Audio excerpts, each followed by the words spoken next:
And up he goes for 5 yards. Touchdown, Red Devils.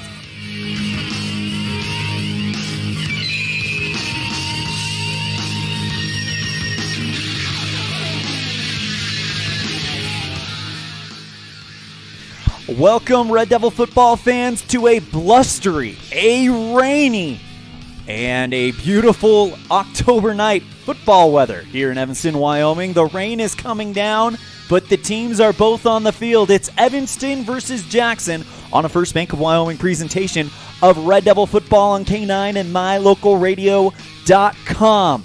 Evanston with only one loss on the season and Jackson with only one as well. Jackson and Evanston, you got the feeling as soon as both teams came out that this was going to be an interesting one as the Red Devils look to avenge their only loss from the season after losing to Cody last week. We are about 45 minutes away from kickoff. In the meantime, we have our pregame show. When we come back, we're going to set the scene on a First Bank of Wyoming presentation of Red Devil football on K9 and MyLocalRadio.com.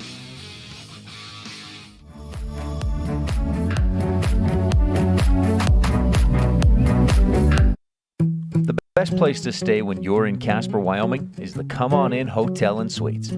This beautiful log hotel offers 5 hot tubs, 1 pool, a fitness center, and fabulous indoor atrium. Offering jacuzzi and fireplace suites, the guest rooms are comfortable and relaxing. Plus, every stay includes a delicious extended continental breakfast. Whenever you're in Casper, stay at the best place. Come On In Hotel and Suites. Come on in today. Come On In Hotel and Suites, Casper.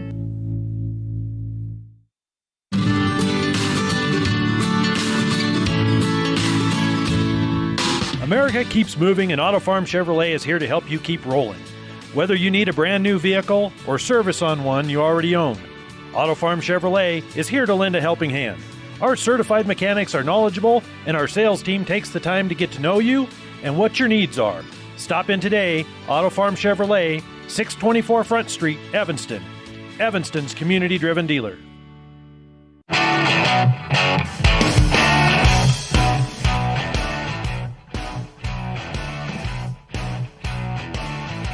FACKRELL Stadium, final home game of the 2021 season as Evanston welcomes the Jackson Hole Broncs, number 2 team in the latest Wild Preps Coaches and Media Poll.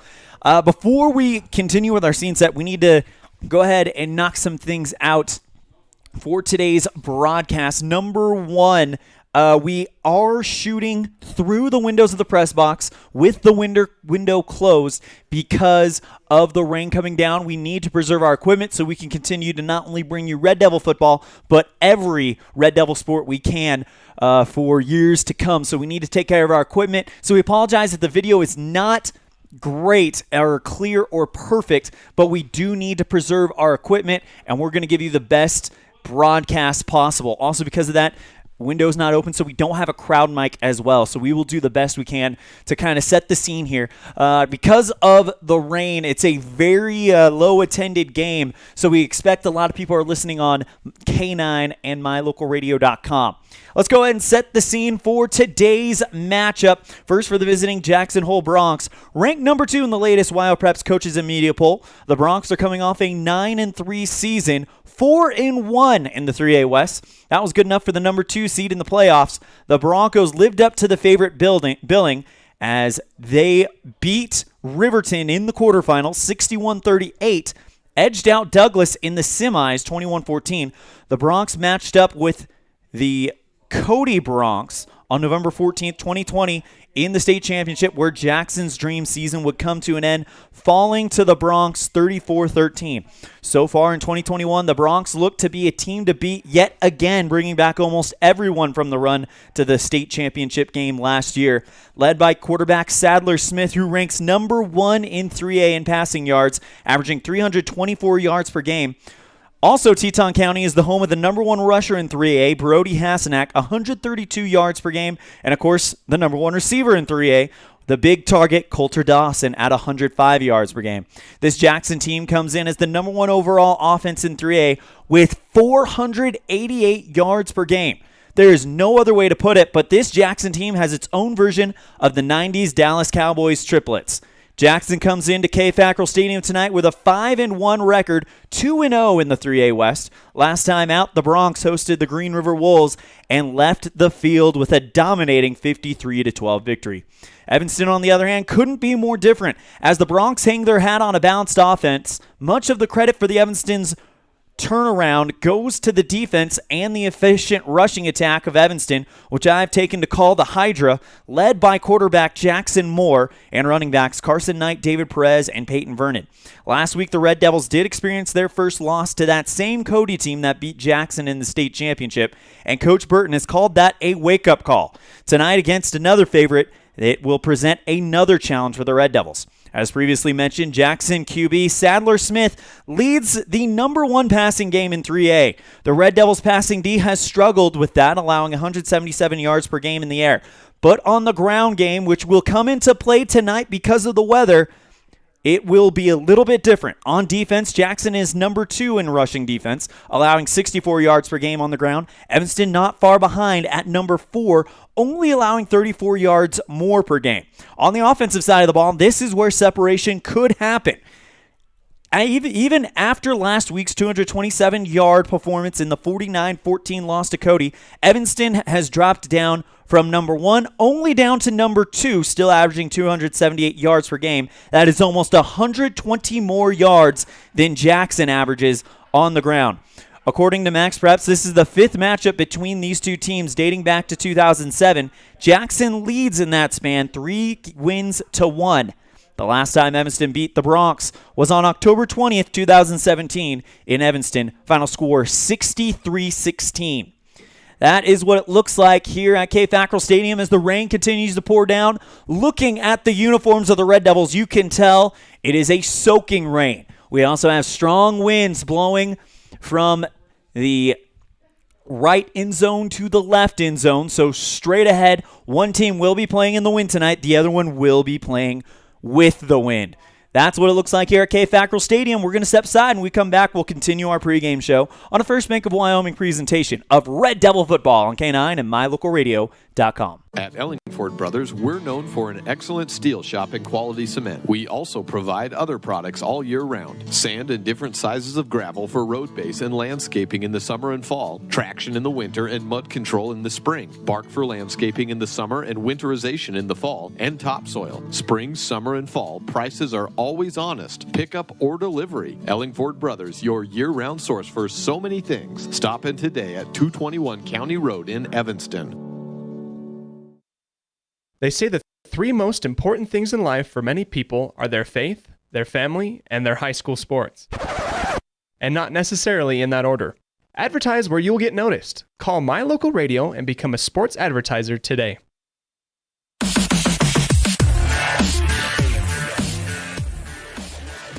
Welcome back to K-Fackrell Stadium. The rain is falling down in the Uintas. The wind is blowing. It is truly football weather here in October. We continue with our pregame show. We have 35 minutes until kickoff, and we have our Red Devil Roundup segment. This week, we're joined by the coach of the Evanston volleyball team, Coach Tara Lawler. They're in action tonight over in Cody. Tonight and Riverton tomorrow afternoon. We will have that on K9 and mylocalradio.com. Pre-game scheduled for 12:30. First serve at 1 o'clock live from Riverton High School. We had a chance to talk with Coach Lawler right after their big 4-set victory over Jackson Hole Lady Bronx in Teton County on Saturday to improve to 2-1 in conference play. We'll have Coach Lawler when we come back after this on a First Bank of Wyoming presentation of Red Devil football on K9 and mylocalradio.com.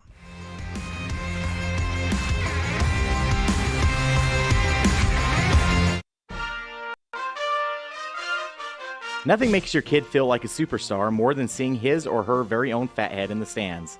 Fathead car decals and yard signs are inexpensive and easy to get at Rocky Mountain Sign in Evanston.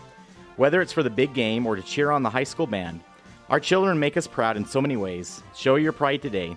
Go Red Devils! West Star Printing and Rocky Mountain Sign, 243 7th Street, Evanston.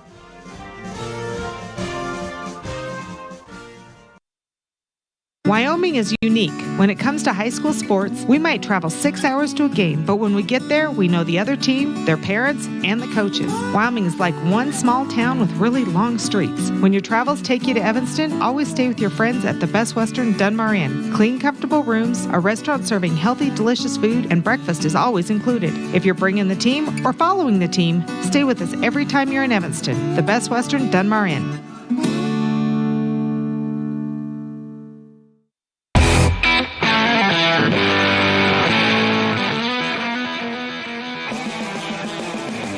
Joining me now, we have Evanston Red Devil Volleyball head coach Tara Lawler. And Coach Lawler, how many years of life did that game take for you?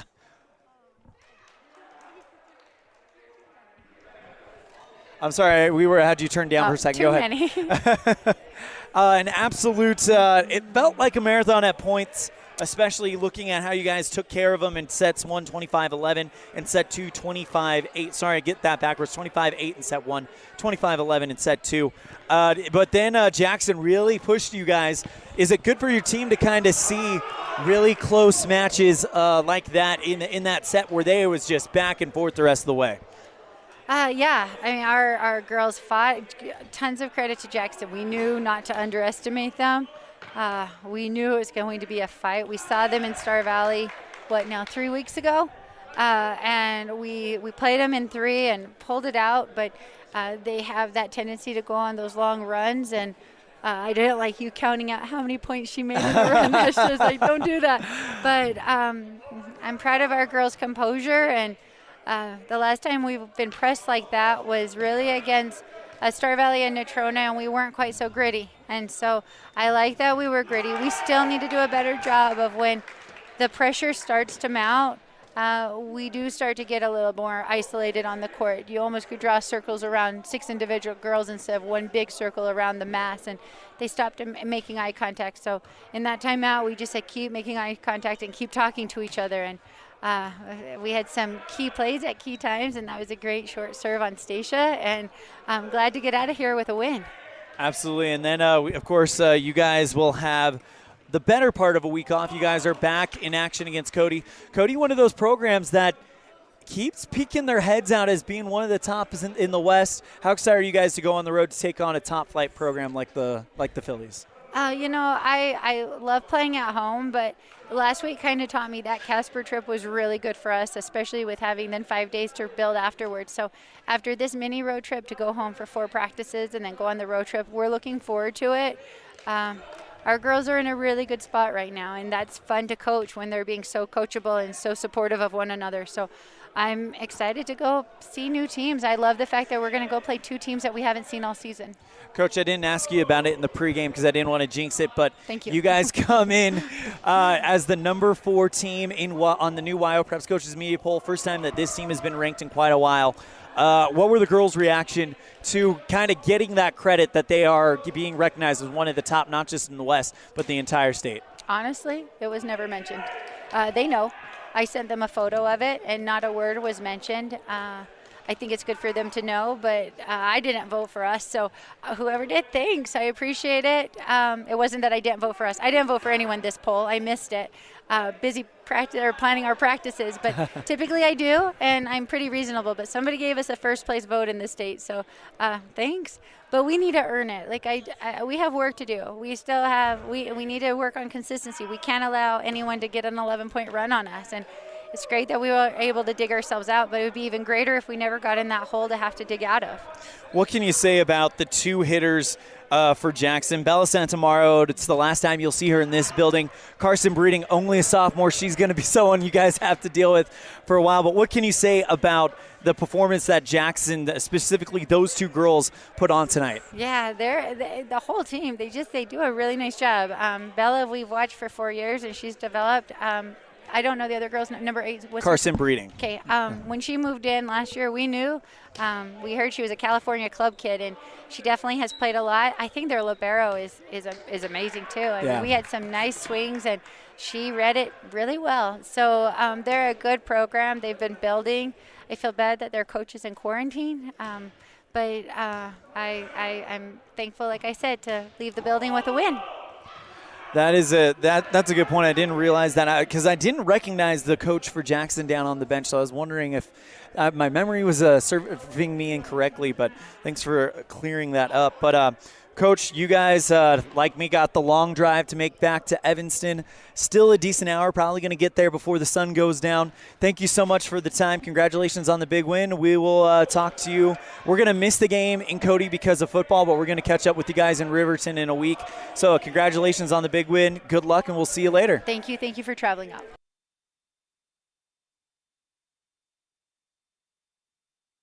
A big thank you to Coach Tara Lawler for joining us on the pregame show. Sorry, we've got some news coming in. We may be looking at a delay on this game. We're going to take a break, try to gather as much information as possible, and then we'll let you know. But as of this very moment, Evanston and Jackson still slated to kick off in less than 30 minutes. We'll be right back after this, and we'll get you as up-to-date news as we can. This is a First Bank of Wyoming presentation of Red Devil Football on K9 and MyLocalRadio.com.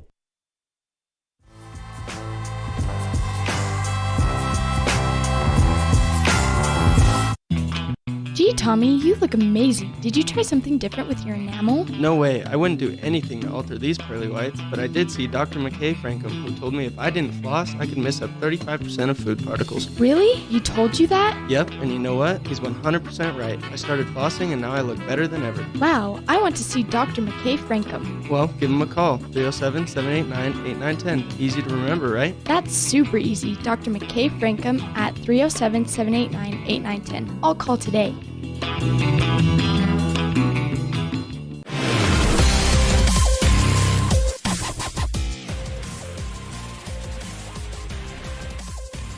Welcome back to FACKRELL Stadium. Currently, right now, the situation is being looked at, but it looks like there might be some sparks coming off of one of the poles with the stadium lights on. The situation is being inspected. In the meantime, we're going to go ahead and go to our Get to Know Your Red Devil segment. This week, we had the pleasure of talking with a member of the Evanston cross country team, but more known for his performances on the stage with the Drama Devils, Mr. Riley Ovard. Welcome to another edition of Get to Know Your Red Devils, joined today by Evanston High School senior on the cross-country team, but probably more well-known for his work on the stage with the Evanston Drama Devils, Mr. Riley Ovard. Riley, how you doing today? I'm doing pretty good. How are you? I'm doing great. Thanks for asking. Real quick, congratulations on a great showing at the Evanston Invite. I was there. I could not do that sport, so my hat's off to you. Thank you so much. It was a lot of fun. All right, so here's how it works. I've got 10 questions in front of me. Each of them are assigned a number 1 through 10. So I just need you to pick 4 numbers between 1 and 10, and those will be your interview questions. All right, here we go. All right. I like 2. I like 8. I like 7. I'm feeling 9. All right, 2, 8, 7, 9. Okay. 2, what has been your favorite memory from being a part of the Evanston Drama Devils? I think I know the answers to this one, but let's go ahead and hear it. Oh, there's so many good memories from backstage and things that no one else really sees. But yeah, you're right. My favorite's got to be last year, the spring musical, getting to play Tevye. That was literally my dream role. I've been begging them to do that show since I was a freshman, and they did it, and I got Tevye, and there's nothing better than on closing night finishing If I Were a Rich Man and just looking out over the crowd, and it was amazing. I figured that or the state title that you guys won a couple years ago. Oh yeah, winning state was pretty cool too. We're technically still reigning champs since we didn't do sweepstakes at state last year with COVID. So I was like, it's either going to be the musical or the state championship. So, okay, you picked number 7 as your next one, correct? Yes. Okay, number 7. What is your ultimate life goal? Oh man, I have lots, and I didn't know where I wanted to go with my life just even a year ago, but I have an idea, and it's basically I want to do everything, and I want to backpack Europe. I want to get a degree in outdoor sciences and work in the parks and the National Forest Service, and I want to go to school for music and write my own stuff and just release it and make people feel things, and with theater and keep doing stuff like that. And I just want to enjoy life. That's my goal. So are you a big national parks fan then? Oh, yeah. Do you have a favorite? It feels cheesy to say Yellowstone, but it really is, because my family, we have a timeshare in Island Park, Idaho, just outside of the park. So every summer since I was born, I've gone to Island Park, and we've gone into the Yellowstone National Park. And so I know all the trails by name, and I've been around and seen everything. I love it there. All right, we're going to move on to question number 9, then we'll shoot up to question number 8. So question number 9, what is your biggest fear? Are we talking snakes, spiders, the dark, heights? What's got Riley Ovard shaking in his boots? Man, everything you just said. I hate spiders, but more existential fears. I am always working to just put my best forward and do my best for that day. And my biggest fear from day to day is that I'm not doing that, or that I could have done more. And so I'm always really happy when I can look back on something and say I'm proud of what I did. Awesome. That's a great one. That's a great answer. Okay, I saved this one for last because of another question that you answered. So besides Yellowstone, what is your favorite vacation spot? Oh, man. Okay. My dad is kind of lame, not going to lie. He likes to go to the same place every year. So we go to Yellowstone, we go to Mesquite. But this last summer, I got to go backpacking with a good friend of mine, Siler Weaver, before he left on his mission. And I count it as a vacation to backpack into the Uintas. And so we went up to Amethyst Lake, and it is so beautiful up there. I would spend all my time there if I could. Are you going to plan another trip there this summer? Absolutely. I need to show more people up there.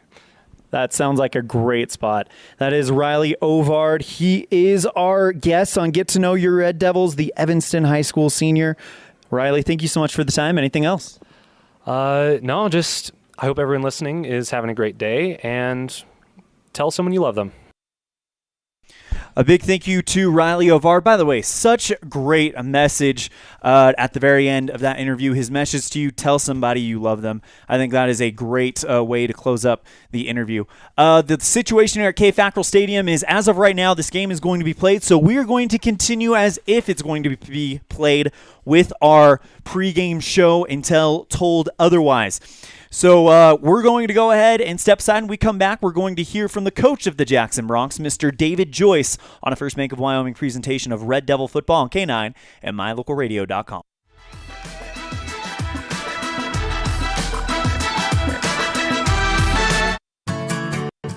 Receive the best service in the industry when you lease or purchase office equipment from the professional, friendly staff at Mountain West Business Solutions.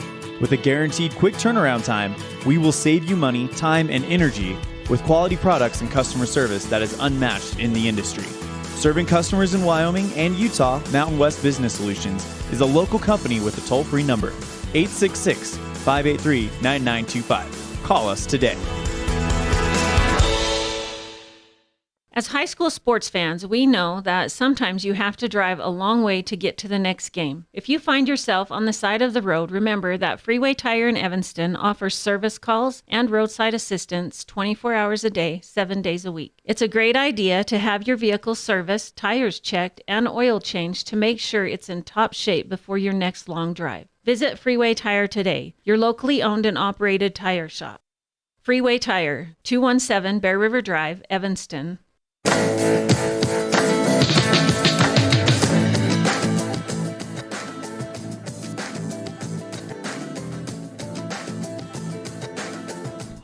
Here with Jackson Bronx head coach David Joyce. Coach Joyce, you guys come in as the number 2 team in WYO, perhaps the number 1 offense in 3A. Looking at the numbers, they're quite astounding, with around 488 yards per game, of course, led by your triplets. You've got Brody Hasnack, Sadler Smith, and Coulter Dawson.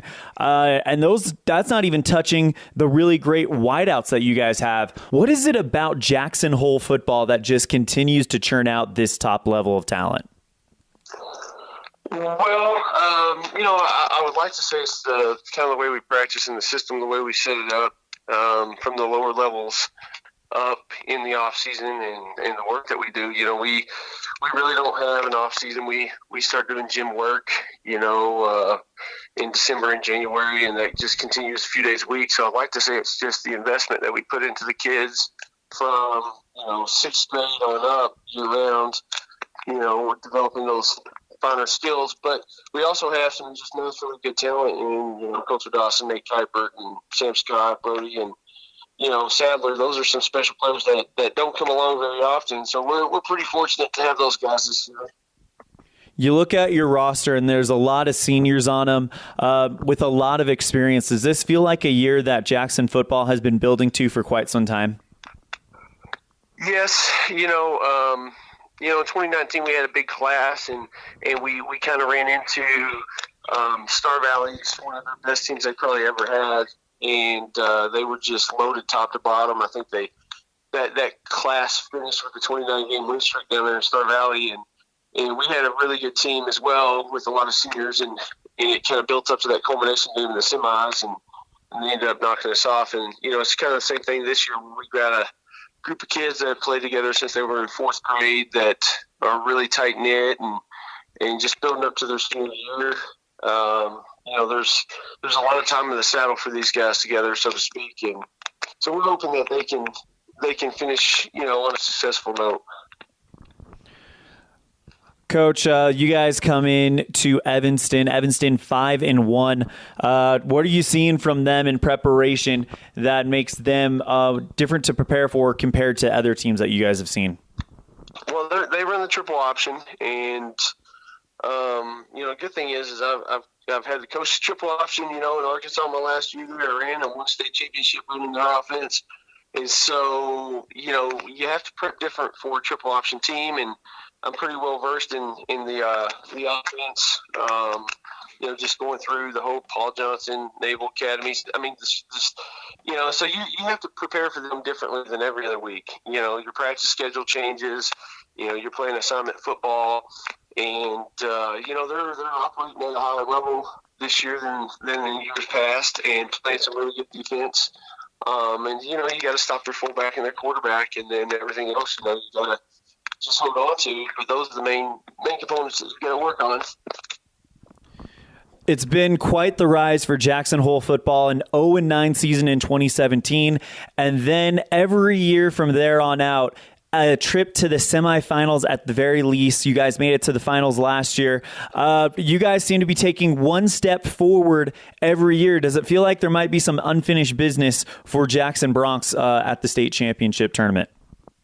Well, you'd hope so.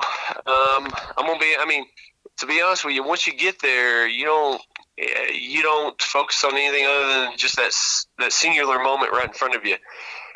Because, you know, by the time you get to the playoffs, it's good football. Weather plays a factor in it. And, you know, you got to get lucky a little bit. You know, if the wind hadn't been blowing last year with Star Valley Douglas, might have made that kick. Just happened to be the weather.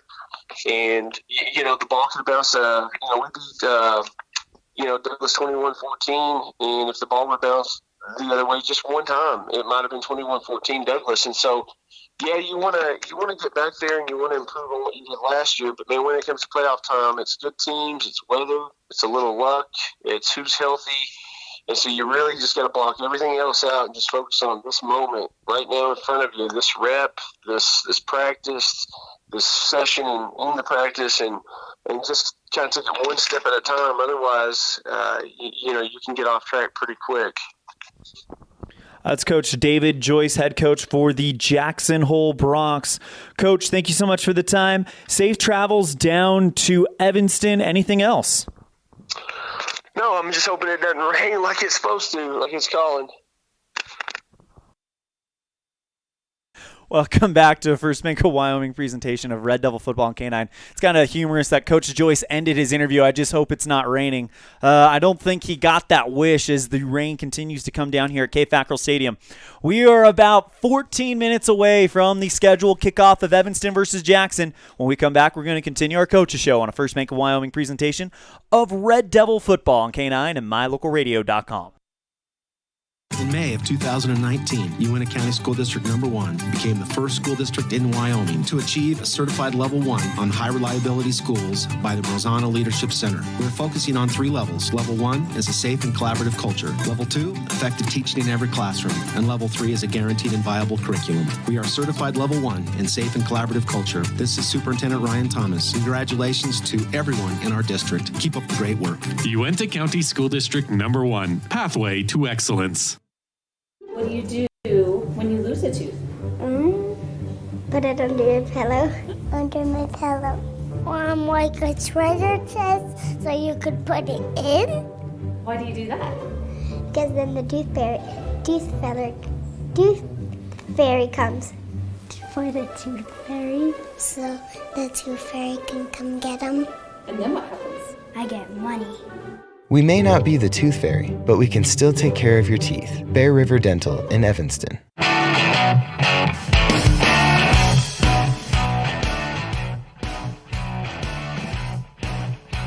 Welcome back to FACKRELL Stadium. Just got word that this game will be played tonight in the rain, in the wind. True football weather here in Wyoming.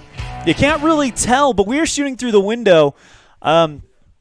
But it is definitely windy and the rain is coming down.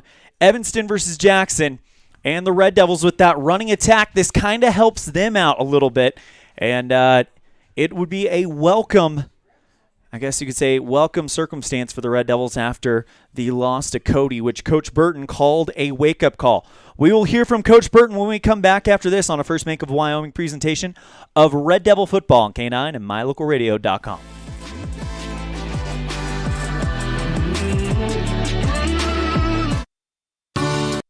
This presentation on MyLocalRadio.com is also brought to you in part by Hoover Chiropractic. With over 3 decades of experience, Dr. Todd Hoover can help you with all the chiropractic work you need, plus x-rays, blood work, a weight loss program, and can help you get rid of allergies and migraines. Dr. Todd Hoover with Hoover Chiropractic in Evanston.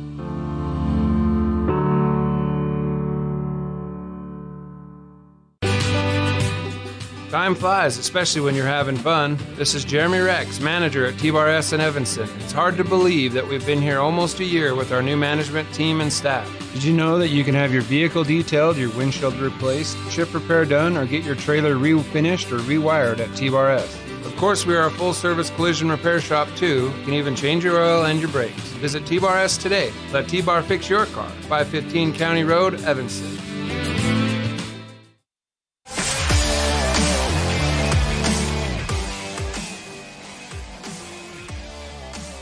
Here with Evanston football head coach Jim Burton. Coach Burton, you guys suffered your first loss of the season to Cody. What were the discussions kind of happening after that game in the days afterwards now that you've had some time to kind of digest it? Big thing is understanding, things we might even, things we've been doing wrong all year that we got away with a little bit. Things like that. Kind of a good wake-up call as far as, okay, we really got to fine-tune some things. We need to make sure, we're sustaining blocks at every position. That's, O-line, receivers, backs. Really in our offense, if you don't have the ball, you're either faking or you're blocking. And that's something we've been emphasizing all week. How's the fine-tuning been looking in practice this week heading into this game against Jackson? Looking crisp. They're taking it in.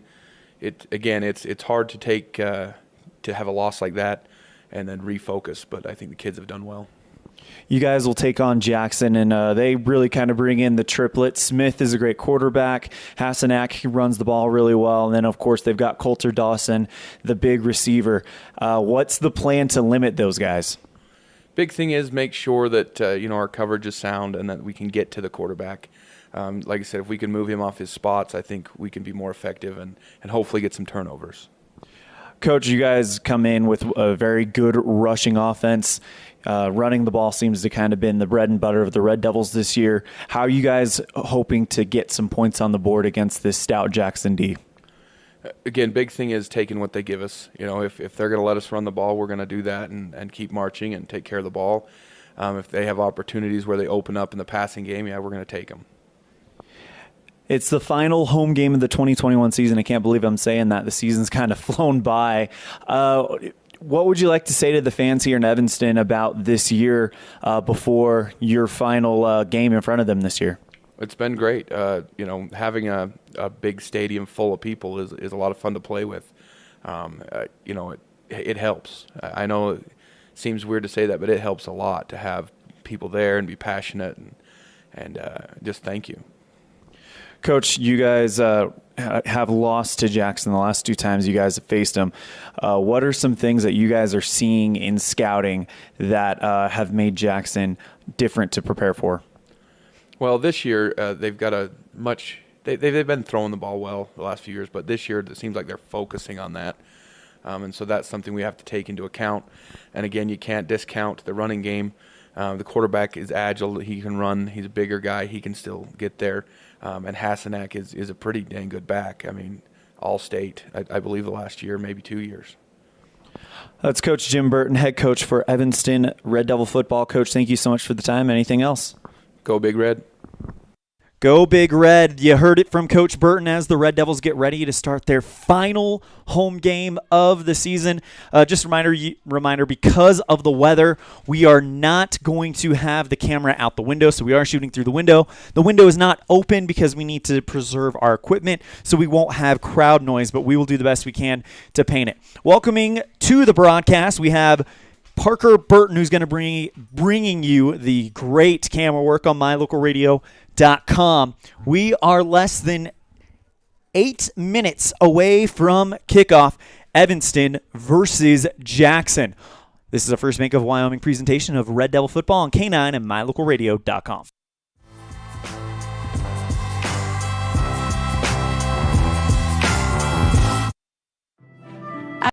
At Trona Valley Federal Credit Union, we know our members by name and we love working with them face to face. But did you know that members can also handle almost all banking online? Everything from managing your accounts and paying bills to applying for all types of loans. It's simple and we're happy to help you get started. Join Trona Valley Federal Credit Union today. We're a caring partner dedicated to your financial success. TronaValley.com, member NCUA.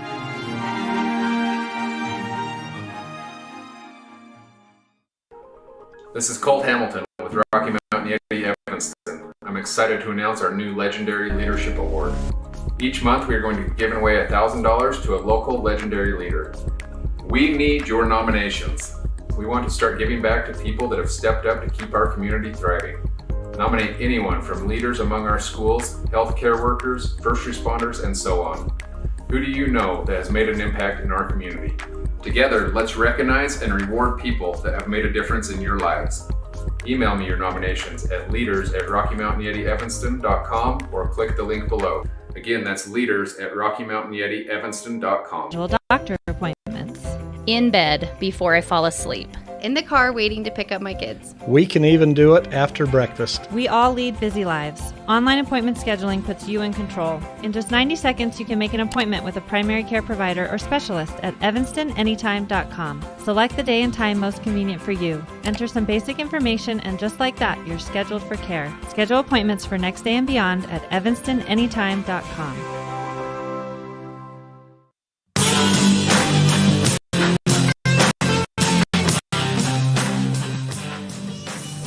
We're going to go quiet for our national anthem.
And a big thank you to the Evanston marching band for our national anthem as we get ready for football in Evanston. Jackson versus the Red Devils. Handoff straight up the head, and up he goes for 5 yards. Touchdown, Red Devils.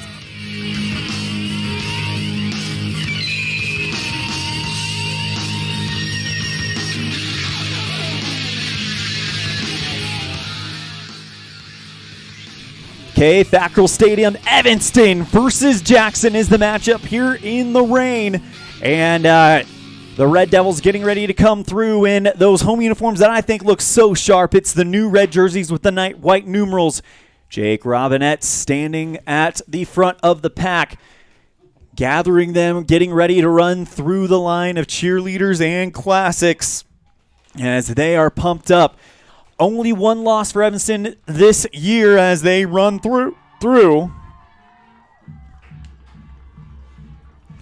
Parker Burton back on the camera here for the Red Devils. And I got to say, during pregame warmups, when the rain was pouring at its hardest, Evanston came out with energy. The coaches were pumped. The players were pumped. Everyone was pumped for this one as they welcome Jackson with one loss in Evanston. With one loss. Of course, Evanston's lone loss coming to Cody. Jackson has not played Cody this year, so we don't know how they fared against the one team that has gotten the better of Evanston. But their one loss was to Pocatello, Idaho, back in week 1. Did not see how the coin toss went. And it looks like Evanston is going to kick it to start it off. Wind is now blowing across the field, so maybe a little bit more advantage if you are playing from north to south for the Red Devils. They are in their red uniforms, white numerals, red helmets with that white pitchforky. The last 2 years we've seen the pitchfork on the back of the helmet. I got to say I'm a big fan of the E being on the side of the helmet. Jackson comes out black numerals, white uniforms, solid black helmets with a white stripe across the top. We put less than 2 minutes left in the warm-up clock. Also, because of our camera situation, because of the weather situation, we do not have a scoreboard camera going on, so we will do our best to keep you up to date on what the time is. But in about 90 seconds, we're going to put 12 minutes on the Impact Physical Therapy scoreboard. By the way, this is a great time to let you know that our first quarter is brought to you by mylocalradio.com. Running a business without advertising is like hosting a big, expensive party without sending out any invitations. Advertise in high school sports today. Call mylocalradio.com in Evanston, 307-789-8116. ELAN OLLIFF bringing you the action live from FACKRELL Stadium as we are less than a minute away from the start. Evanston will be kicking it off to start the first half. And you can hear them just faintly through the glass. I'm going to try to turn that crowd mic up as much as I can. Also, this is a great time to remind you that the mylocalradio.com chat room is back. This is the place to root on your favorite Red Devils. We'll be checking in on that throughout the game. For the Bronx, receiving, we have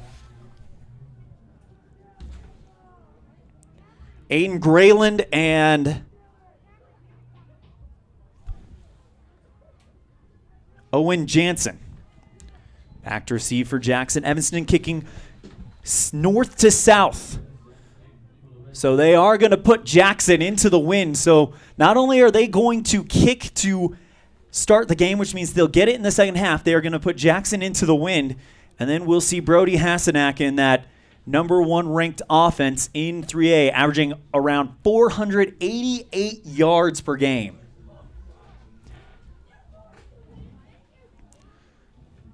Break the huddle, and on to kick off for the Red Devils is David Perez. 12 minutes on the Impact Physical Therapy scoreboard. Perez jogs up, boot to ball. It's a line drive, end over end kick into the end zone and out for a touchback. Away we go. So It will be 1st and 10 on the 20 for Jackson to start this one off. And we'll see what the Broncs do in the inclement weather. Jackson, of course, no strangers to playing in inclement weather, but it does make you wonder what the passing game will look like today. The wind is blowing pretty strong, and the rain is falling here in Evanston. Not as hard as it was earlier, as the Jackson Broncs will start out 2 on the near side, 1 lined out to the left. Hasenack in the shotgun formation. Takes the snap, hands off to Smith. Nope, it's a fake. Throw downfield. That is intercepted. No, Carter Randall had hands on it on the near sideline. Carter Randall almost with the interception of the first pass of the game. So close for Evanston. And that is the type of start that would have absolutely lit this place on fire. 2nd down and 10 from the 20 for the Broncs. Ball in between the hashes. Hasenack goes into the shotgun formation. Sorry, that's Adler Smith. He will hand it off to Hasenack. He breaks off to the left. Picks up maybe about 4 yards on the play as Cohen Morrow makes the tackle. It will be 3rd down after the gain by Hasenack. 3rd and 4. Smith talking to his offensive line, now drops back in the shotgun formation. Takes the snap, hands it off to Hasenack. He rolls around the left side, and he is going to be just short of the 1st down. Probably a gain of about 3. No, they're going to give it to him. So 4-yard gain for Brody Hasenack. And a 1st down for Jackson. 1st and 10 from the 30 for the Broncs. Ball on the far hash. 10:59 and counting left in the 1st. Hasenack in the shotgun formation. Takes the snap. Hands off to Brody, who is able to drag a couple of Red Devils along that far sideline. It's a pickup of around 5, we'll call it 6 yards for our unofficial stat keeping. And it will be 2nd down for the Broncs. 10:28 left in the 1st quarter. Smith goes in the shotgun formation, 2nd and 4 from the 36 of Evanston. Smith takes the snap, fakes the handoff and rolls forward. Maybe gets about 3 yards on the play. In on the tackles, Regan Hoggett. And it will be 3rd and 1. Ball on the 39.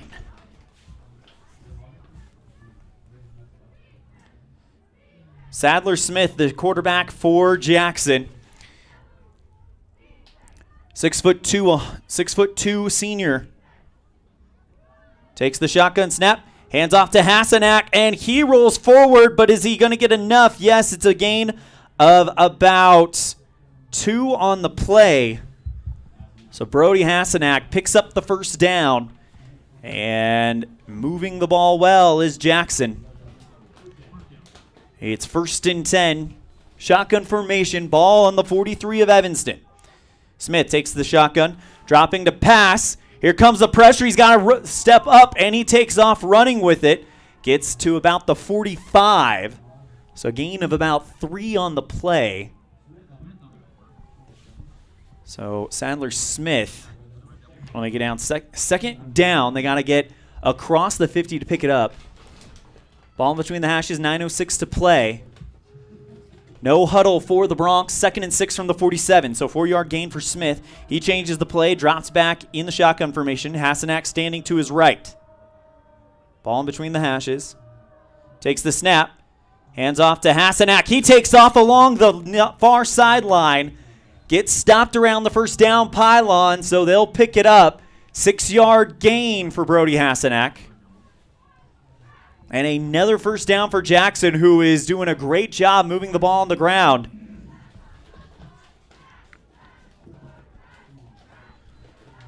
Another shotgun formation for the Broncs. 1st and 10 from the 47. Throw left side. That one is caught by Coulter Dawson. He picks up the 1st down, and the Red Devils bring down the big man Dawson. Excuse me, that was not Dawson. That was actually number 80. Check that. That is Nate Kuipert.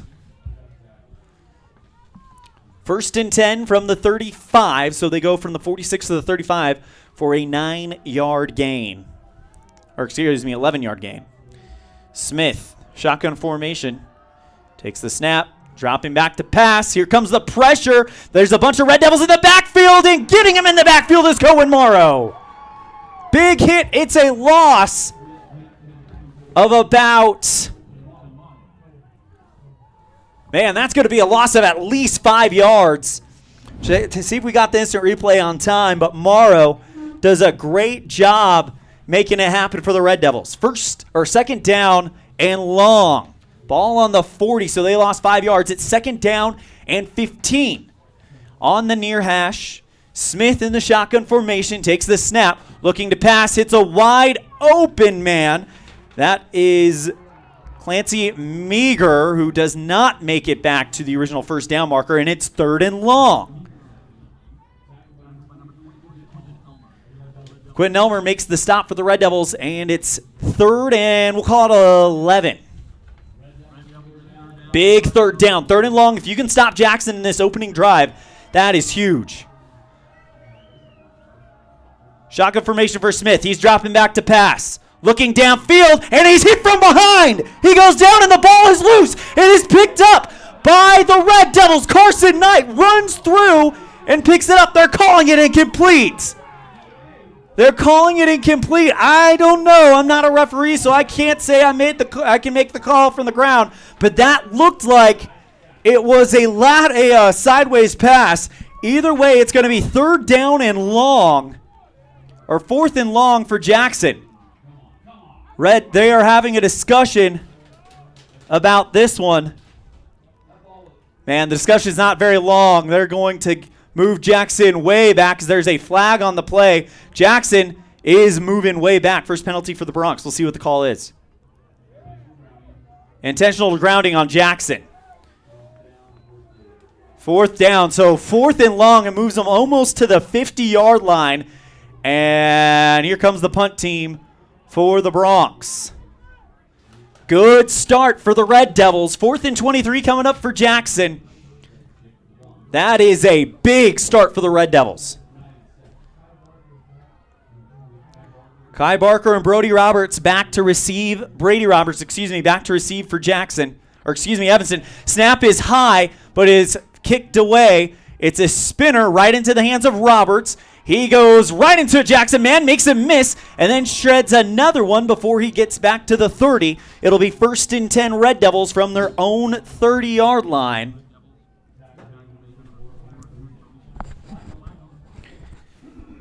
So for our stats, we're just going to keep track of the ones that are on here on the stat sheet. So the big contributors. It'll be 1st and 10 Red Devils. They are moving back, though. Looks like they got a penalty. And it is on the Red Devils. It moves them all the way back towards the 10-yard line. Didn't see what the call was. Personal foul on Evanston. They got to get to about the 27 in order to pick this one up. So this will be 1st. And I'm not sure exactly where. They're saying the ball is spotted on the 15. So 1st and long for the Red Devils. Red Devils with the handoff. Going up the gut is Carson Knight. No gain on the play as Barize makes the stop.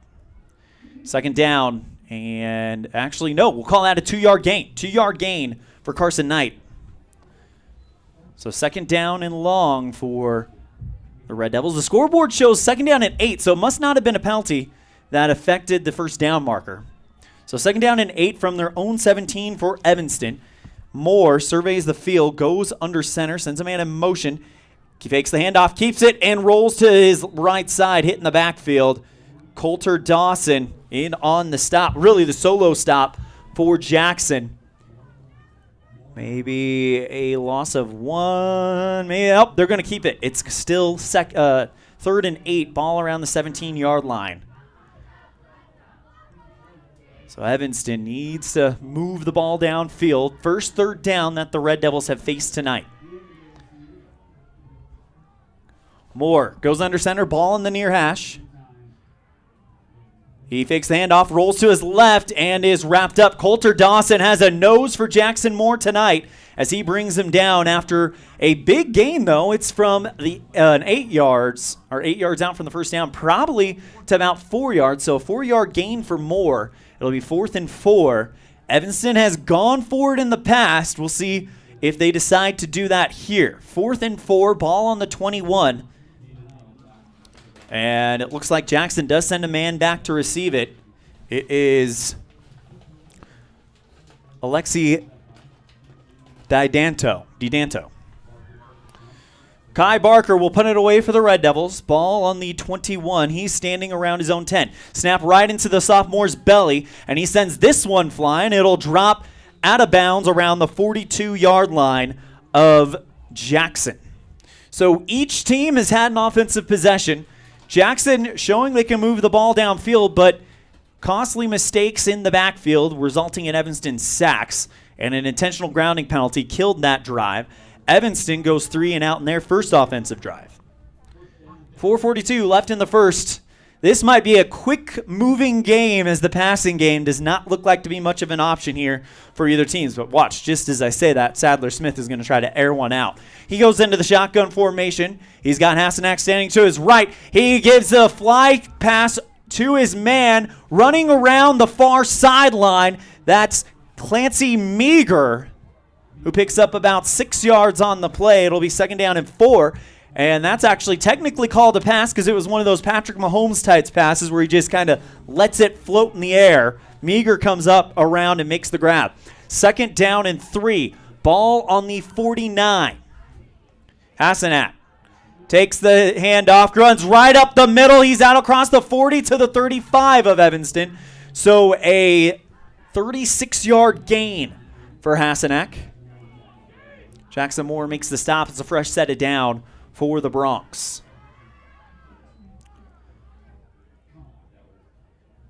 Smith in the shotgun formation. Hasenack to his left.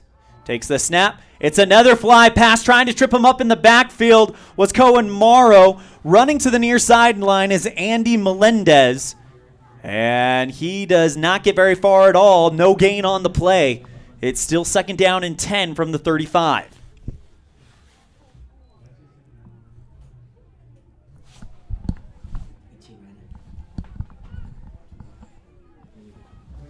Shotgun formation for Smith. Snap. Hands off to Brody. He rolls straight ahead into the pile of red and blue. And, man, it's going to be a tug of war right now as Hasenack goes into the middle. Red starts pushing back. White starts pushing forward, and they stop him on progress. It's a gain of about 5 yards for Brody Hasenack. It'll be 2nd down and 5 from the 30 of Evanston. Or 3rd and 5 from the 30 of Evanston. Apologies. Shotgun formation, empty backfield for Smith. He takes the snap. Hands off to Meager, wrapped up in the backfield. No gain. Huge hit by Cody Rex. Look at this. Rex reads it well off the line, gets through his blocker, and just takes care of business. That'll bring up 4th down and 5 for the Bronx. And it looks like the Bronx are going to go for it. 4th and 5. They need to get to the 25 of Evanston. Handoff to Hasenack. He rolls around the left side. He's going to pick up the 1st down and a little bit more. 7-yard gain for Brody Hasenack rushing to the far sideline. Brady Roberts makes the stop for Evanston. And with 2:20 remaining in this first quarter, 1st and 10 from the 24 of Evanston for the Jackson Bronx. Smith in the shotgun formation. Drops back to pass, and he will get caught up in the backfield. Evanston had him caught. Smith tucks it and runs, gets to the 1st down marker on the far sideline, stretches out the ball, and picks up the 1st down, kind of a la Patrick Mahomes, how he takes off like that. And it's another 1st down in the red zone for Jackson. 10-yard gain for Brody Hasenack on the ground. Or excuse me, Sadler Smith on the ground. 1st and 10 from the 10. So it's 1st and goal for Jackson. Smith in the shotgun formation. Hasenack standing to his left. Takes the snap. He will go ahead and tuck it. It's a design quarterback run. He bulldozes straight ahead, and he is stopped just shy of the goal line. We're going to call it a 9-yard gain for Smith on the ground. And now immediately Jackson, no huddle, back to the line. They're going to try to bulldoze this one in. It's an 8-yard gain for Smith. 2nd and goal from the 2. Shotgun to Smith. Handoff to Hasenack. He rumbles forward. Did the Red Devils stop him in time? Yeah, they did. It's only a 1-yard gain for Hasenack, and he gets the first down. So it wasn't quite goal, 2nd and goal. It was 2nd and 8 from the, or 2nd and 2 from the 2. He had to get to the 1. 1st and goal from the 2. Evanston on the goal line. Smith goes under center. Takes the snap. He tries to go through the pile. Is he in? The question is yes. Hasenack Smith with the 1-yard dive. And it is 6-0 Jackson on the Impact Physical Therapy scoreboard. So Smith on the 1-yard touchdown dive. And that will send out kicker Mia Fishman to kick for Jackson. Snap, kick is up, and it is wide left. No good. Into the wind, it just didn't work. Well, it's 6-0 Jackson. 71 seconds left in the first quarter. This is a First Bank of Wyoming presentation of Red Devil Football on K9 and MyLocalRadio.com. They say the 3 most important things in life for many people are their faith, their family, and their high school sports. And not necessarily in that order.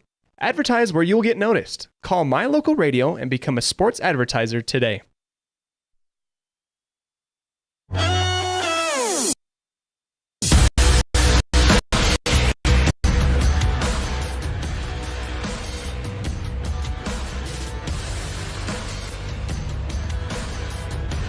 Welcome back to FACKRELL Stadium. Quarterback Sadler Smith with a 1-yard touchdown dive, and it's 6-0 Jackson on the Impact Physical Therapy scoreboard. A minute 11 remaining in the first quarter. ELAN OLLIFF bringing you the action live from FACKRELL Stadium. It was raining earlier, but the rain has appeared to calm down a little bit. But the wind is still howling, which kind of makes you wonder if the passing game is kind of off the table for now. Jackson will kick it away after scoring the touchdown. And the Red Devils back to receive. Brady Roberts and Kai Barker. Roberts on the near side. Barker will return from the far.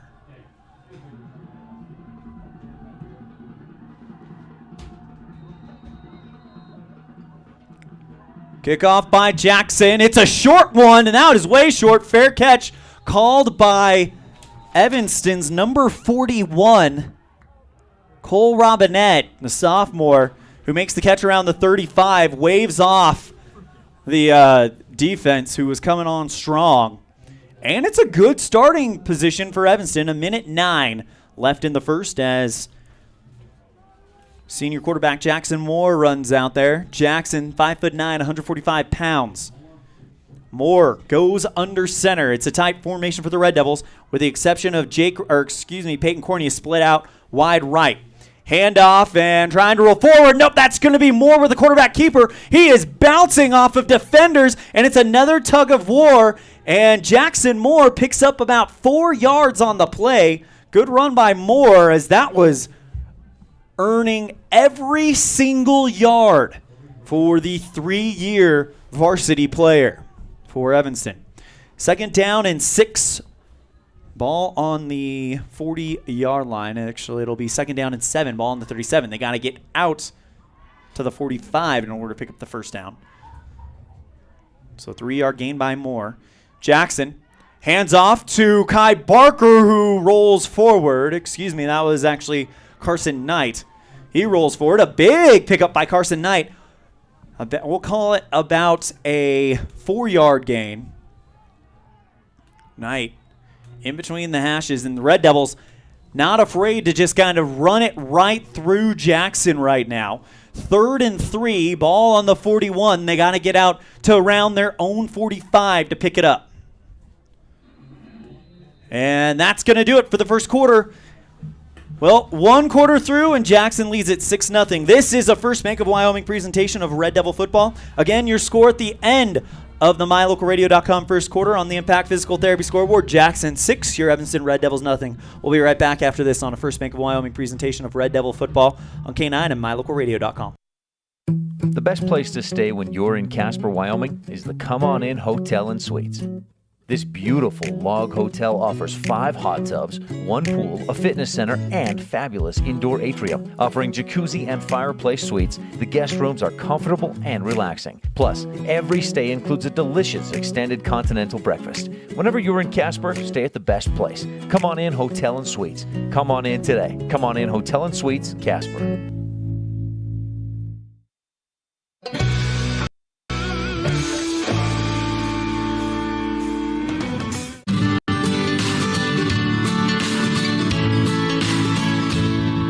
America keeps moving, and Auto Farm Chevrolet is here to help you keep rolling.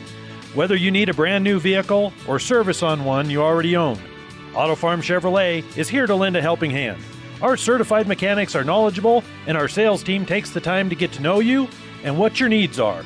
Stop in today, Auto Farm Chevrolet, 624 Front Street, Evanston. Evanston's community-driven dealer.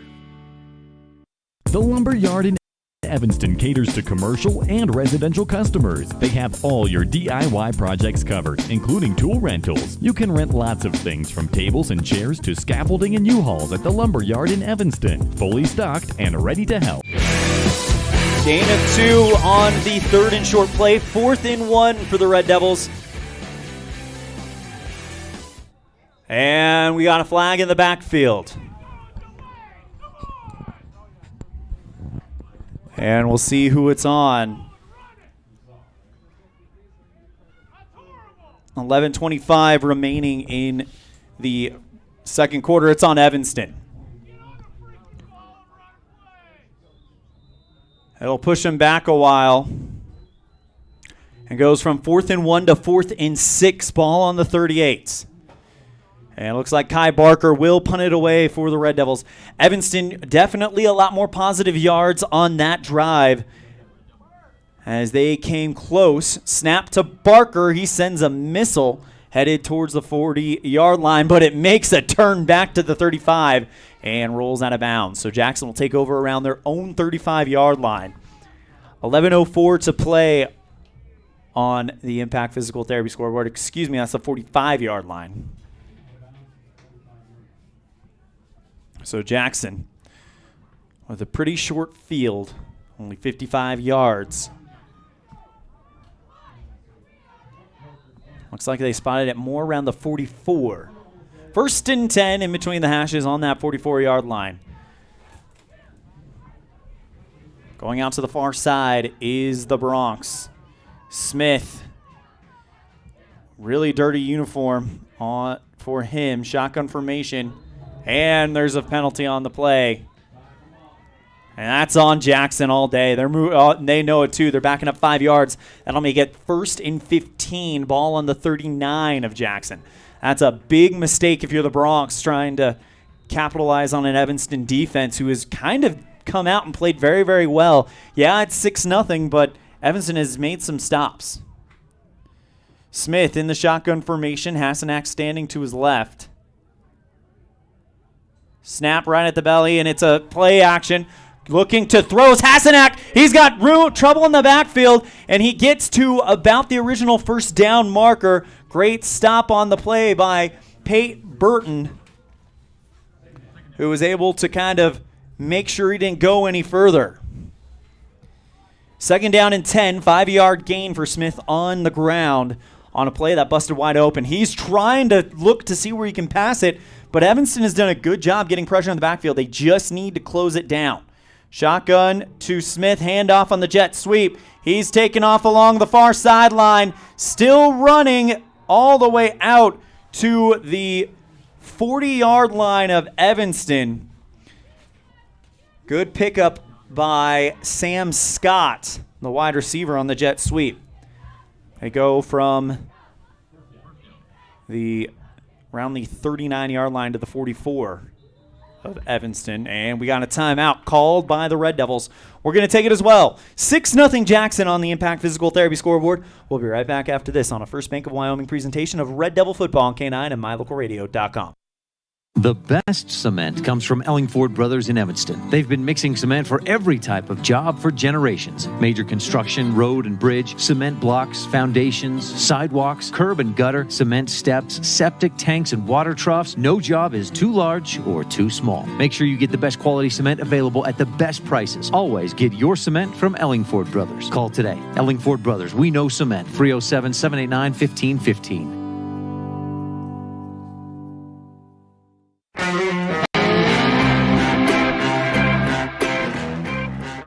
First and 10 from the 36. So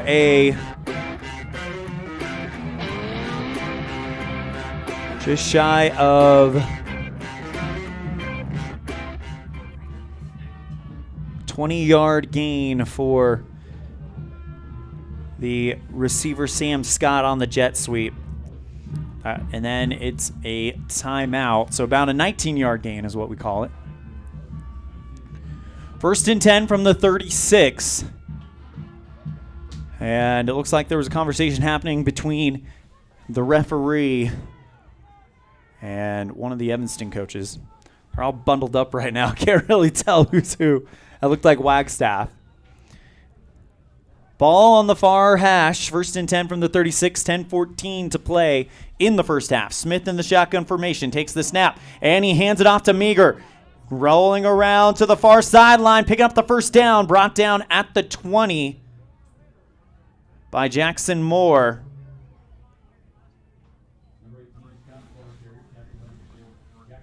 That was actually Sam Scott again, number 18.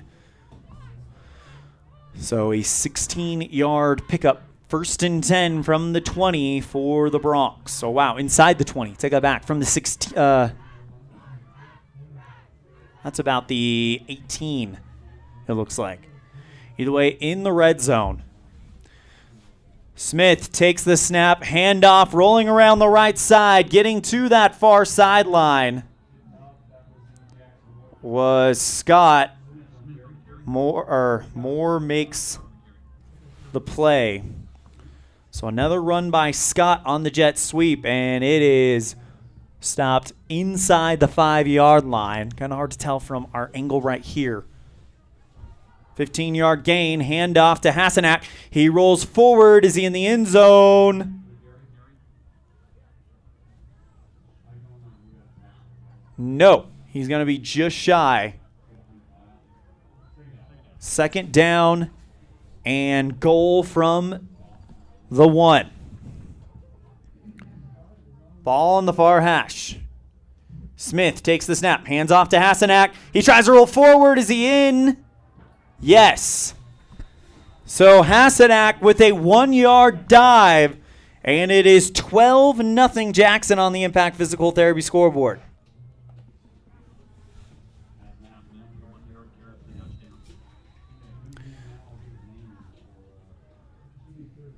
Fishman on to attempt the extra point. Actually, no, they're going to go for 2 to make up for the missed extra point. Smith in the gun. Hassanak standing to his left. Sadler takes the snap. Hands off to Hassanak. He rolls around the right side. Gets into the end zone in between the tackles. And it's good. 14-0 Jackson on the Impact Physical Therapy scoreboard. We'll be right back after this on a First Bank of Wyoming presentation of Red Devil Football on K9 and MyLocalRadio.com. Signage is a critical part of your business. It helps customers find your front door. Rocky Mountain Sign will provide you with expertly designed signs, LEDs, channel letters, as well as skillfully cut signage using wood, metal, plastic, and other mediums to help customers find you with high-quality signage. Using the best technology, designs, and installation by Rocky Mountain Sign. Your signage says a lot about your business. Work with the professionals at Rocky Mountain Sign, 243 7th Street in Evanston, Wyoming.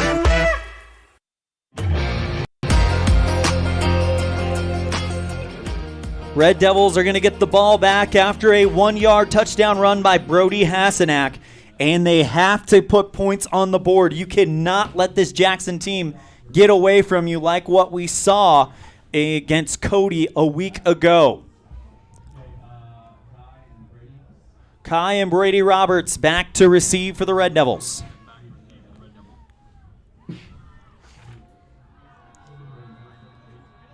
Number 31, Braden Hills, the sophomore, to kick away for Jackson. It's a high bullet right into the arms of Roberts. He goes to the far sideline, gets through one man, gets through another, still on his feet at the 45, gets to almost the 50-yard line before he's brought down on the far sideline. Great pickup by Brady Roberts. Evanston, this has been a bright spot for their game all season long, is that kickoff return. It'll be 1st and 10, ball around the 50-yard line. This is a great time to remind you that AARP wants to let you know that great things happen after 50. Visit AARP Wyoming's Facebook page for more information. 1st and 10, ball at the midfield stripe, and we need it looks like we're going to get an official timeout. And it looks like they're just wiping the ball off. So the rain has fallen pretty good here. Ball on the far hash mark. Moore goes under center. Takes the snap, fakes it, dropping back to pass, throws. That one is caught by Elmer around the 45, and he is mugged. Not very many yards after the catch, but Quentin Elmer with the catch, 5-yard gain on the pass, 2nd down and 5. Evanston, ball in Jackson territory.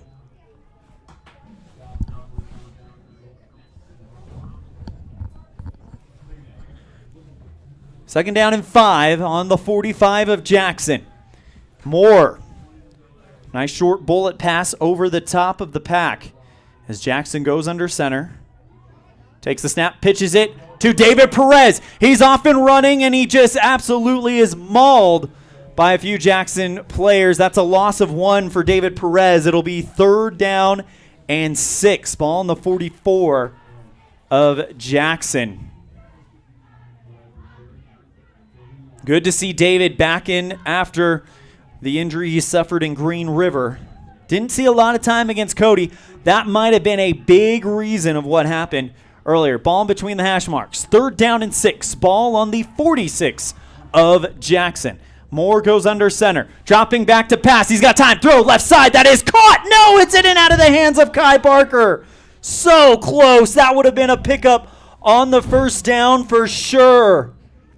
Kai Barker wide open. Man, if he had made that catch, that could have been a game buster type play.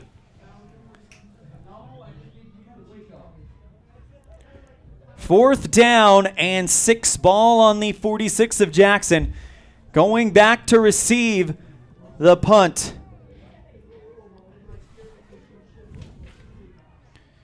is Alexi DiDanto. Kai Barker standing on his own 40, takes the snap, puts it in the air. Nice line drive punt, and it will go down around the 20, roll to the 15, picked up by Carter Randall. So a good punt by Kai Barker, long field for the Bronx.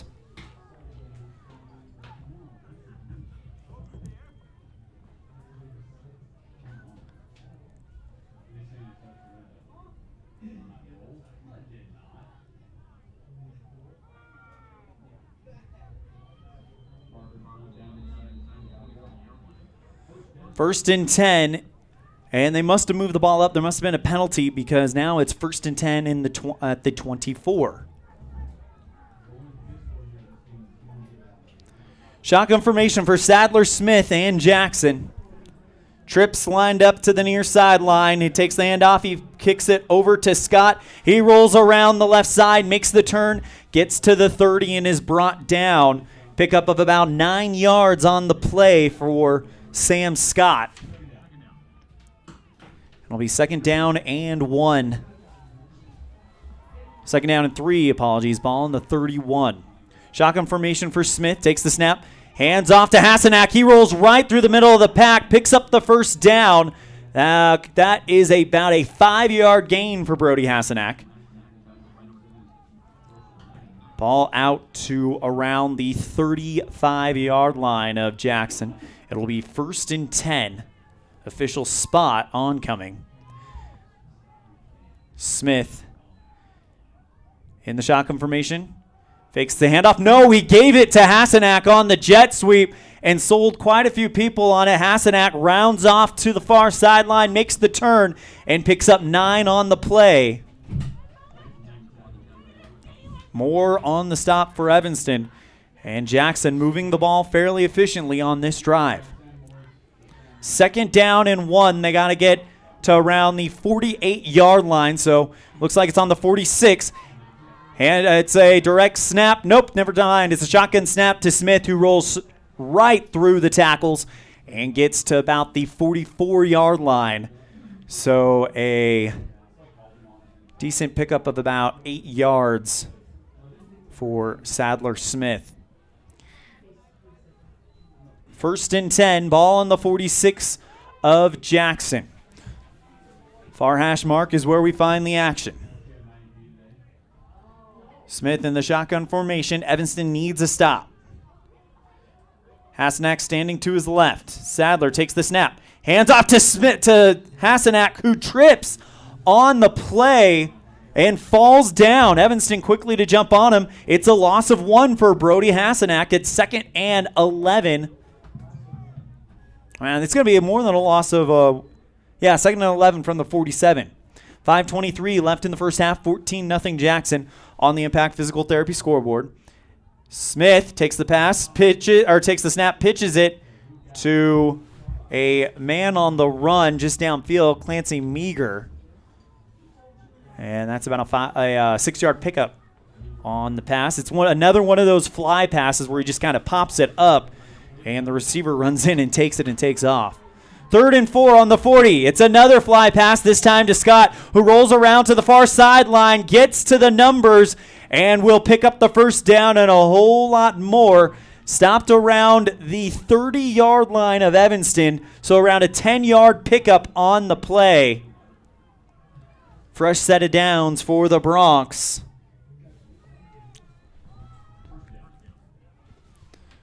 First and 10 from the 27.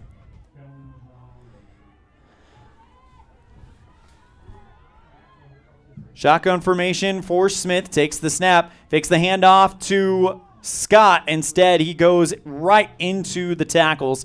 Dives forward. It's a gain of about 6 yards, as Evanston could not clog that hole up in time. 2nd down and 4 from the 21. 4:02 left in the first half, in a game that started only about 40 minutes ago. Shotgun formation. Hand off to Hasenak. He rolls around to the right side trying to get to the numbers, but the Red Devils mob him and push him back. Picks up about 2 yards on the play. It'll be 3rd down for the Bronx. Maybe actually 1. I think it's 3rd and 3. So 1-yard pickup by Hasenak. 3:26 and counting. 2 wide receivers lined up to the left side, 1 to the far side. Snap to Smith. He tucks it and goes forward himself for a big pickup. Another great block by that offensive line of Jackson, giving Hasenak plenty of room to run. Goes from the 21, waiting for the spot, probably to about the 14. So a 7-yard pickup for Hasenak and another first down. Smith and another first down. And we got whistles. Timeout called by the Red Devils with 2:58 remaining here in the first half. It's 14-0 Jackson, and they're moving the ball again on a First Bank of Wyoming presentation of Red Devil football on K9 and mylocalradio.com. Signage is a critical part of your business. It helps customers find your front door. Rocky Mountain Sign will provide you with expertly designed signs, LEDs, channel letters, as well as skillfully cut signage using wood, metal, plastic, and other mediums to help your customers find you with high-quality signage. Using the best technology, designs, and installation by Rocky Mountain Sign. Your signage says a lot about your business. Work with the professionals at Rocky Mountain Sign 243 7th Street in Evanston, Wyoming.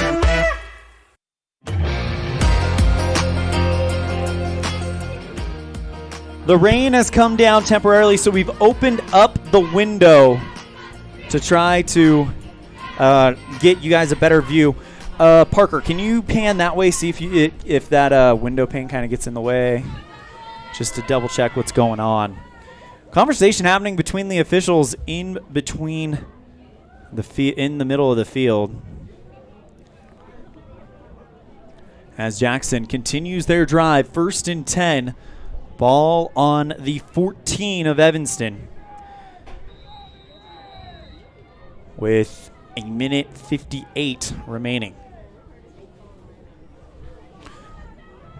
Handoff for the Bronx, and the ball is going way up the field. Pickup of about 8 yards on the play. Ball carrier for Jackson was Brody Hassanak. Surprise, surprise. It'll be 2nd down and 2. Actually, no, that's more around 2nd down and 4, so 6-yard gain. Excuse me. Here we go. Smith, quarterback keeper, goes up the middle, and the Red Devils meet him and start pushing him back. He's going to be just shy of the 1st down. About a 2-yard gain. It'll be 3rd and short for Jackson. 3rd down. 3rd and 2. Ball at the 6. They got to get out to the 4 in order to pick up the 1st and goal. Smith in the shotgun formation takes the snap. It's a quarterback keeper, rolls into the pile, dives forward, picks up the 1st down, gets to about the 1. So about a 5-yard gain on the play. It'll be 1st and goal from the 1 for Jackson. Evanston needs a goal line stand here.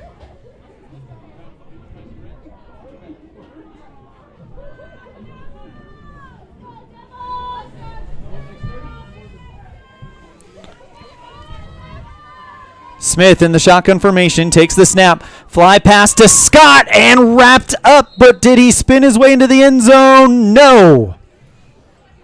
Great defensive play by the Red Devils. Looked like Tyler Stokes as Sam Scott took one of those fly passes, I guess you can call it, from Smith. He tried to spin around the defense, but the Red Devils were able to deny him. 2nd down and goal from the 1. Handoff to Hassanak. He goes right in between the pile. Touchdown, Bronx. 20-0 on the Impact Physical Therapy scoreboard after the 2nd touchdown by Brody Hassanak. And here comes Fishman to attempt the extra points. 55.6 seconds remaining in this first half. Looks like we got a new kicker. That is Jackson soccer star Braden Hills. Puts that one up and good. 21-0 with 55 seconds left in the second half, or the second quarter. This is the First Bank of Wyoming presentation of Red Devil Football on K9 and mylocalradio.com. Signage is a critical part of your business. It helps customers find your front door. Rocky Mountain Sign will provide you with expertly designed signs, LEDs, channel letters, as well as skillfully cut signage using wood, metal, plastic, and other mediums to help your customers find you with high-quality signage. Using the best technology, designs, and installation by Rocky Mountain Sign. Your signage says a lot about your business. Work with the professionals at Rocky Mountain Sign, 243 7th Street in Evanston, Wyoming.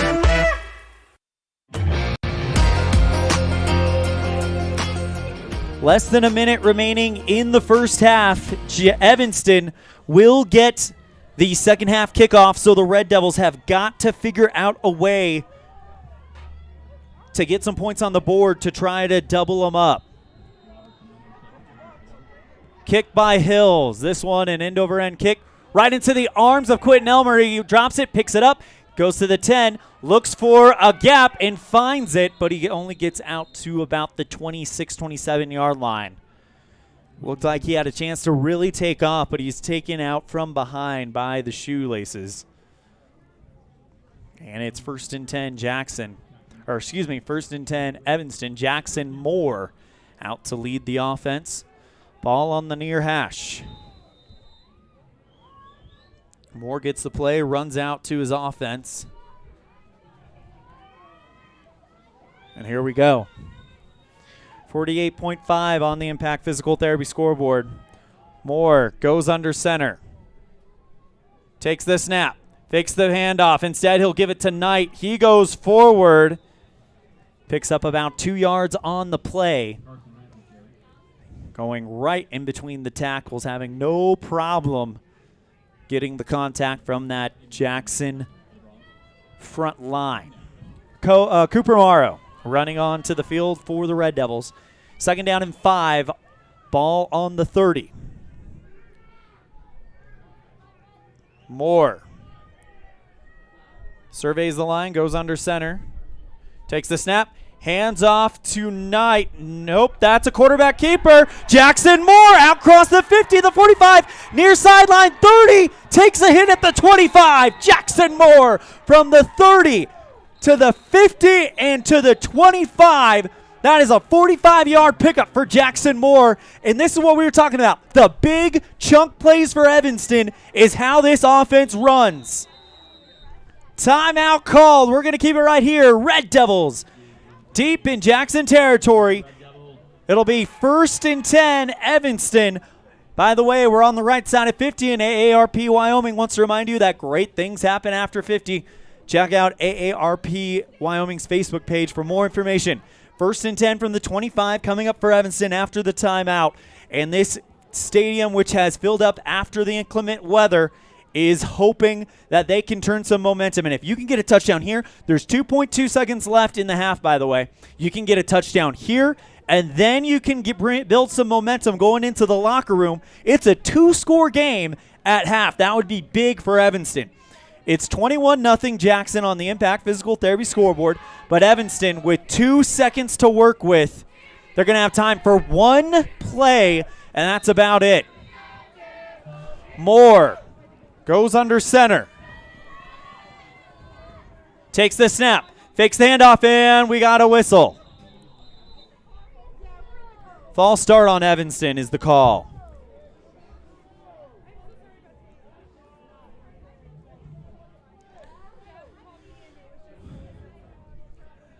And they're marching the ball back. So instead of being on the 25, they'll be on the 30. And the clock reads 0. So they'll reset that clock in a minute. They want 2.2 on the clock. So the same time that was on when that play started. So 1st and 15, ball at the 30, 2.2 on the clock here in the second quarter. Evanston down 21-0. They need a touchdown. They need something here. Moore goes under center. Sends Quentin Elmer in motion. Jackson dropping back to pass. Steps up, and he's going to have to run it. He breaks one tackler, and he gets to about the 25-yard line, the original line of scrimmage, and Jackson runs off the field. That is the end of the first half. And the Bronx lead it 21-0 on the Impact Physical Therapy scoreboard. We'll be right back after this with our halftime show on a First Bank of Wyoming presentation of Red Devil football on K9 and MyLocalRadio.com. Whatever takes you to Evanston, whether it's high school sports, a teaching conference, music festivals, speech and debate, or your job, always book your hotel reservations at the Best Western Dunmar Inn. With 165 ground-level rooms on 10 acres, the Best Western offers everything you need, including newly renovated rooms, a business office, workout room, outdoor pool, and full-service restaurant, plus complimentary breakfast with every stay. Whenever you're in Evanston, make your hotel reservations with your friends at the Best Western Dunmar Inn.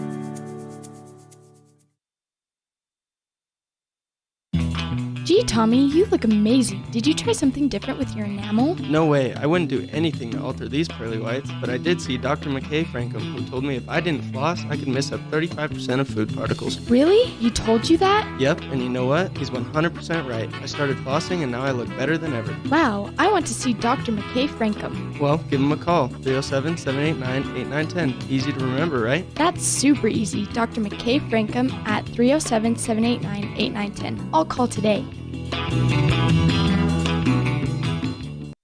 For more than 10 years, the professional and friendly staff at Mountain West Business Solutions has been serving customers in Wyoming and Utah. Our professional technicians live and work in communities across both states. This way, we're able to provide quick, quality service to all of our customers. We serve businesses of all sizes, and we also provide service and supplies for HP printers. Call us today to see how we can help with all your printing and copying needs. Mountain West Business Solutions, a local company with a toll-free number, 866-583-9925.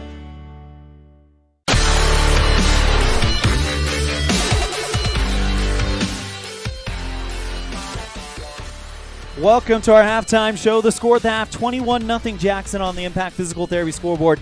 Let's go ahead and dive into our highlights. The scoring has come from Jackson. First score of the game comes with 1:11 left in the first. Jackson with a 1-yard touchdown dive from quarterback Sadler Smith. Missed extra point, and it's 6-0. With 9:10 left in the second, Brody Hasenack with a 1-yard touchdown run makes it 14-0 Jackson after the 2-point conversion is good. And then with 55 seconds left in the half, Brody Hasenack scores from 1 yard out to make it 21-0 on the Impact Physical Therapy score. Looking at the Evanston Classics on mylocalradio.com, we can't play the music due to copyright restrictions on YouTube, but we can show you the video.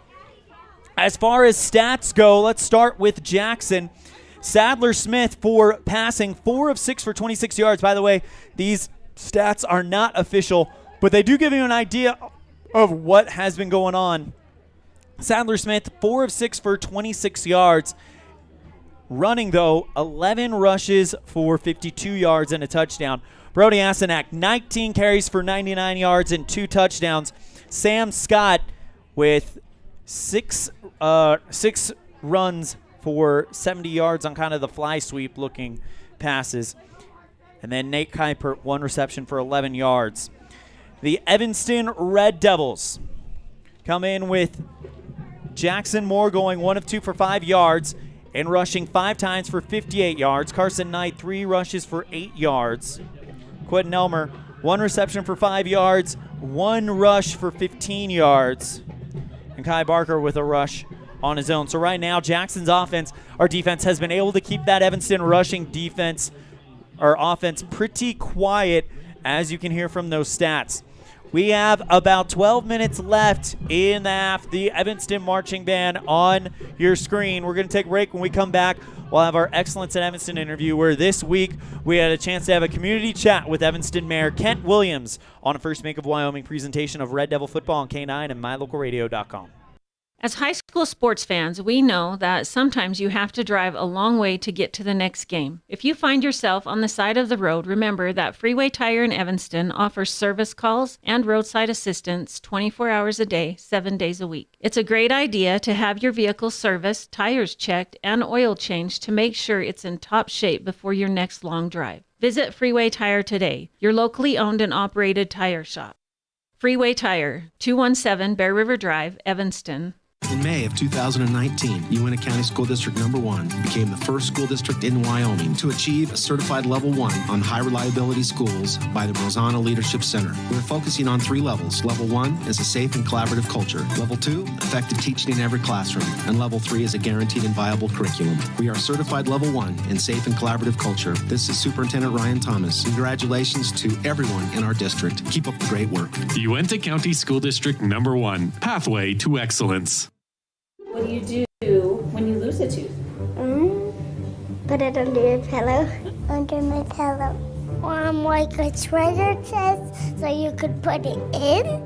Why do you do that? Because then the tooth fairy comes. For the tooth fairy. So the tooth fairy can come get them. And then what happens? I get money. We may not be the tooth fairy, but we can still take care of your teeth. Bear River Dental in Evanston. Welcome to another edition of Community Chat. Today we're joined by Mayor Kent Williams. Mr. Mayor, thank you so much for coming down. How are you today? It's been a while. It has been a while. I'm doing great. Thanks for having me. I'm doing good. Awesome. So, all right. So I think the first thing that I'd like to talk about is this summer we had a water shortage. Yes.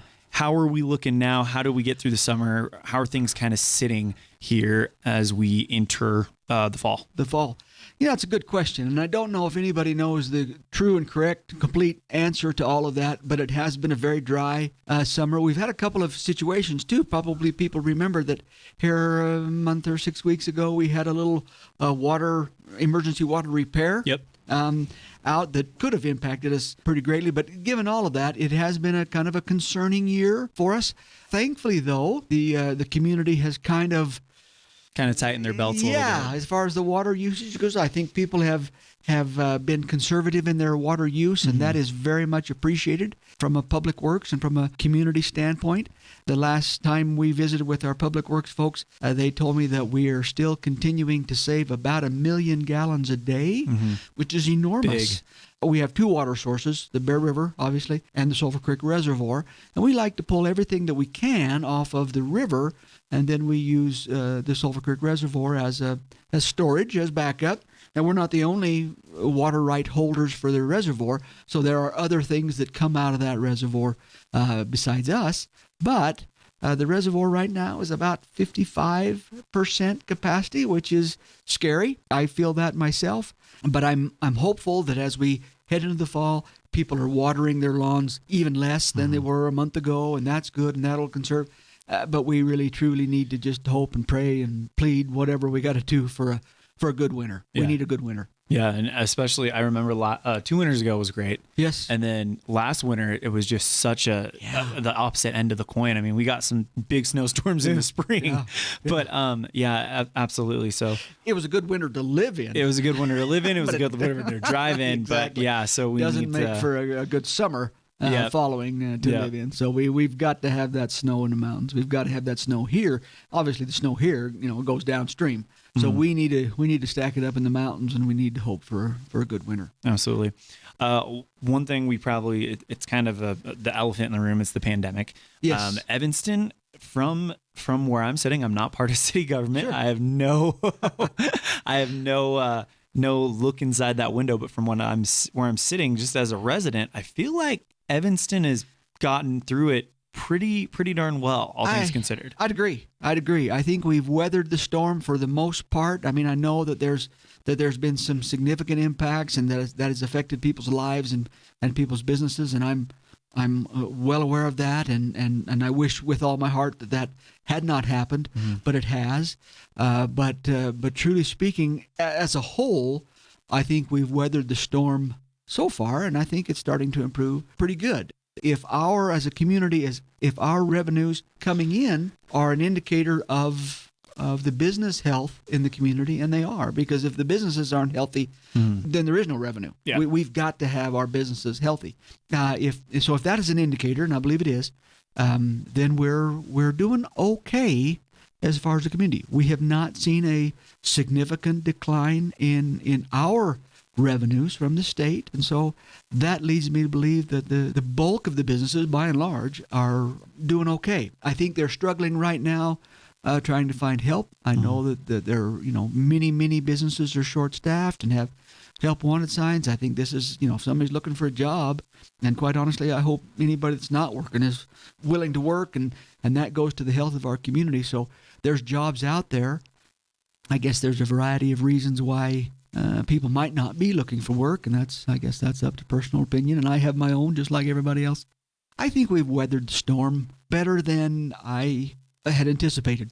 One thing that you mentioned about just last year, the most impressive thing, and it always seemed like how a community can be judged on how successfully they handle this, is schools. Yes. And they stayed open the entire school year. They stayed open for in-person learning the entire school year. We had full sports seasons.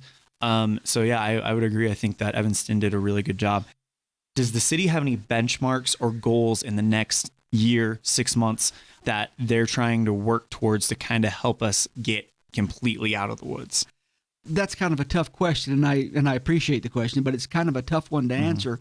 And one of the reasons that's so tough to answer is as far as revenue goes, we have no way of forecasting what those revenues might be. We don't know what the check is going to be until it comes. Okay. And so it's really hard to forecast. You know, the only thing that I can say is that will help us through it is shop locally. Yep. And you know, support our community and the businesses within it, especially the mom and pop stores. I mean, those are integral to our community. And so I wish there was a little bit better way to forecast what might be coming down, because quite honestly, it would make the city's job a whole lot easier as it results to budgeting and planning for the future. But there's just really no way that I'm aware of, that I've seen, to be able to forecast what those revenues are going to be until they come.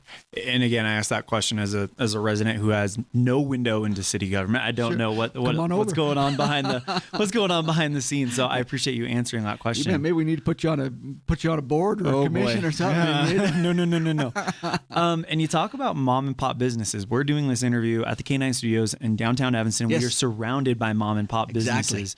So there's so many great small businesses here in Evanston. It's all about, small town economy is all about supporting your neighbor, and they support you. Yep. Exactly right. And, you know, we're close to the Wasatch Front, but quite honestly, just about, I don't know what you'd need that you can't find right here. Yeah. Now, I know that sometimes it's fun to get out of town and, you know, and we do that. My family does that, and we will. But when we can, it's good to stay home and spend our money locally when we can. We can't always do that. I know that. But when we can, right here within, you know, a stone's throw, if you got a good arm from right where we're at right now, you can find just about whatever you might need. Absolutely. And being the sports guy here in Evanston, I got to ask you, those Red Devils having a great fall season. Evanston football has had a turnaround season. They're guaranteed a winning season. They've got 5 wins in the bag. The volleyball team looks great. It's a good time to be here. It really is. And, you know, we're proud of that. We're proud of all the students in Evanston and even in Uintah County. And I'm thrilled to hear our football team doing as good as they did. I was, you know, I mean, I'm not very big, but I was a football player in high school. I went to a really small school. I didn't go to Evanston. I didn't grow up here, but I went to a really small school, so I got to play. But I like to see our football team doing good. I like to watch a good football game. It's funny how when community sports teams do good, like the Red Devils having a massive comeback, a massive turnaround year, the community seems to follow suit. I agree. It's funny how that happens. Well, and because that, I think, honestly, that those sports teams, the football team, the volleyball team, basketball, whatever it is, that is a huge part of our identity as a community. That's where our focus is in our kids and our children. And so when those kinds of things are successful and exciting, then it causes a stir across the community. So those high school students that form all those teams, they play a greater role in the health of our community than they probably realize, because it's huge. It's huge. I mean, a former high school athlete myself in a small town, you don't think about that. You're just thinking, I'm going out to have fun and have a good time, right? Exactly. But it is what the coaches and the staff at Uintah County School District No. 1 bring to the community, I think is irreplaceable for sure. Absolutely. And we're thrilled to hear they're doing good, and we as a community, as a city, we're behind them all the way, all of them. That's Mayor Kent Williams, Mayor of Evanston. Mayor Williams, thank you so much for joining us on Community Chat. Anything else we need to cover? Thanks for having me. Just we're heading into winter, and it's time to winterize the RVs. And well, I guess let's wait till after hunting season and then do that. Well, it's the year moves on, the months move on, so moves faster and faster. Yeah. We thank you so much for coming in. Thanks for having me. A big thank you to Mayor Kent Williams for joining us on Excellence in Evanston. We are about a minute away from getting started. Let's go ahead and recap that first half for you. It's 21-0 Jackson on the Impact Physical Therapy scoreboard. Jackson getting the scoring started with a 1-yard touchdown dive by quarterback Sadler Smith. They missed the extra point at 6-0. By the way, that was with around 2 minutes left in the first quarter. As the Red Devils come out, the rain has begun to fall again. Brody Hasenack with a 1-yard touchdown run. 2-point conversion is good. It's 14-0 Jackson with 9:10 left in the second. And then Brody Hasenack with another 1-yard touchdown run. 21-0 Jackson with 55 seconds left in the second. Worthy to note that right before the locker room, Evanston with a short field and a great start to a drive by the Red Devils where they just simply ran out of time and a false start penalty kind of hosed them. They captured a little bit of momentum. It'll be interesting to see, since they are receiving the kickoff, what they are able to do with that for second half kickoff. As Jackson runs out, white uniforms, black numerals, a black helmet, white stripe going down the top. For the Red Devils, it's those red uniforms, white numerals, red helmets with the pitchfork E on the side of the helmet. It's a big block white pitchfork E. We have about 3 minutes until we kick off the second half. We're going to get you that second half kickoff when we come back after this on a First Bank of Wyoming presentation of Red Devil football on K9 and mylocalradio.com. This presentation on mylocalradio.com is also brought to you in part by Hoover Chiropractic. With over 3 decades of experience, Dr. Todd Hoover can help you with all the chiropractic work you need, plus x-rays, blood work, a weight loss program, and can help you get rid of allergies and migraines. Dr. Todd Hoover with Hoover Chiropractic in Evanston.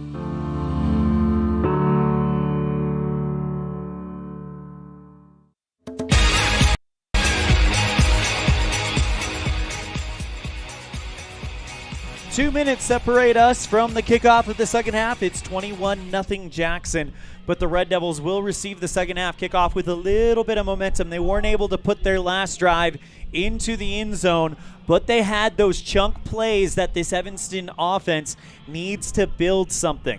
Brody Hasenack leads the game with 2 touchdowns, each of them from 1 yard out, so he really hasn't had a lot of bust-out plays. As a matter of fact, the longest run he has is a 36-yard gain, while Evanston, the longest run they have, is a 45-yard gain from quarterback Jackson Moore.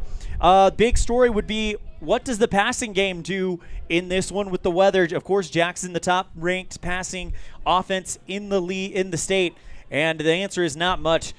4 of 6 for 26 yards for Sadler Smith. On the ground, he's been 5 rushes for 52 yards. 11 rushes for 52 yards. His last pickup was for 5 yards. So that's been kind of the story. This game has been all on the ground, and because of it, we are starting the second half only 1 hour and 9 minutes after kickoff of the game.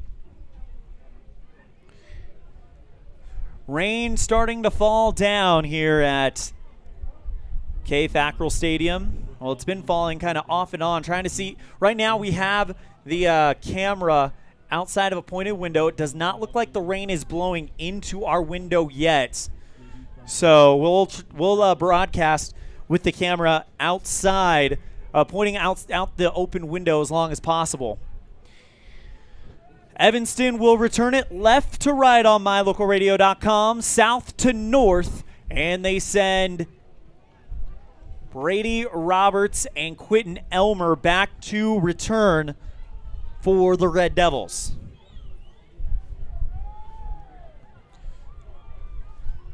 Kickoff right to left for Jackson.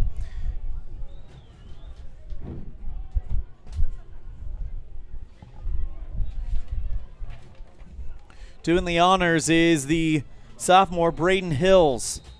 That name sounds familiar. I believe he was on the soccer team for Jackson that won state in 2021.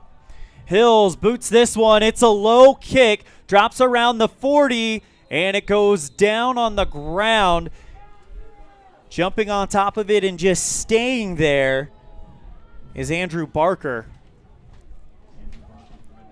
So it'll be 1st and 10 from the 30 for Evanston to start the second half. 12 minutes on the Impact Physical Therapy scoreboard. Because of our camera setup, because of the rain, we are not able to give you a scoreboard camera tonight. We apologize for that. 1st and 10, ball on the 30-yard line. Moore goes under center. Burton the center. Snap to Moore, hand off to Knight. He's immediately met by that entire defensive line. Maybe a pickup of 1 yard for Carson. 2nd down and 9 coming up for the Red Devils from the 31.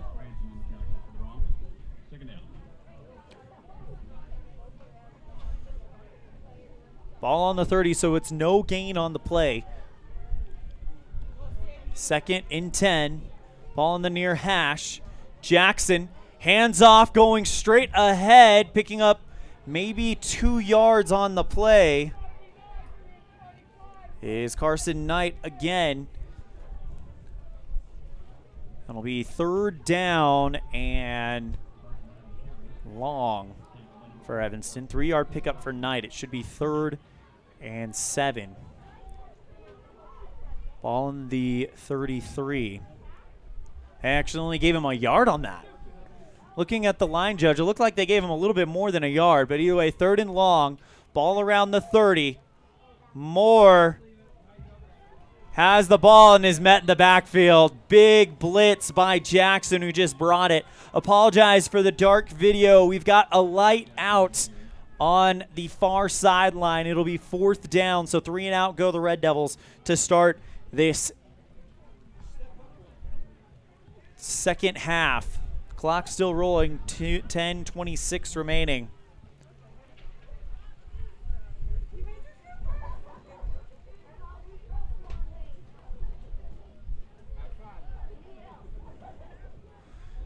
Big loss. It'll be 4th and 16. Kai Barker to punt it away. Snap is right in his belly, and he whiffs that one. That is a unfortunate error. Kai Barker whiffs it. It goes nowhere. It drops down, and the Broncs are going to get it deep, deep in Evanston territory, and I am talking deep inside the 20. 1st down, Jackson.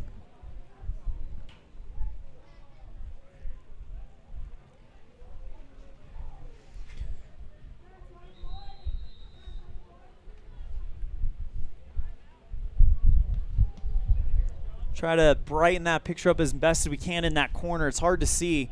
Anyway, Sadler-Smith goes in the shotgun formation. Takes the snap deep in Evanston territory. Hands it off. Rolling around to the left side and into the end zone.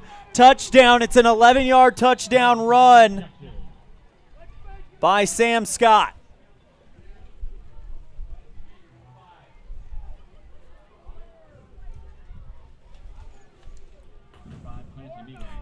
Check that. That's Clancy Meager who makes the touchdown. Either way, it is a Jackson touchdown, and it is now 27-0. Kick is up, and it is good. Will Jackson jumps on thanks to some short field, and it's 28-0. Broncs on the Impact Physical Therapy scoreboard. 9:57 left in the 3rd. We'll be right back after this on a First Bank of Wyoming presentation. Time flies, especially when you're having fun. This is Jeremy Rex, manager at T-Bar S in Evanston. It's hard to believe that we've been here almost a year with our new management team and staff. Did you know that you can have your vehicle detailed, your windshield replaced, chip repair done, or get your trailer refinished or rewired at T-Bar S? Of course, we are a full-service collision repair shop, too. You can even change your oil and your brakes. Visit T-Bar S today. Let T-Bar fix your car. 515 County Road, Evanston.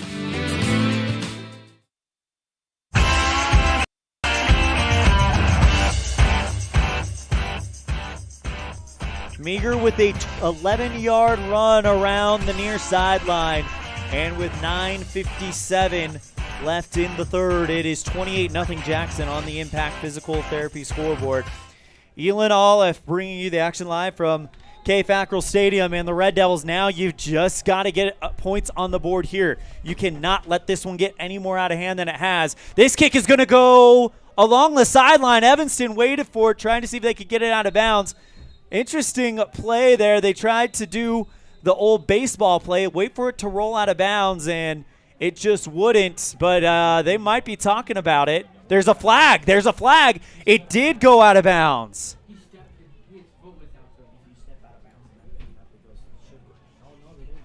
And they're waving the flag around.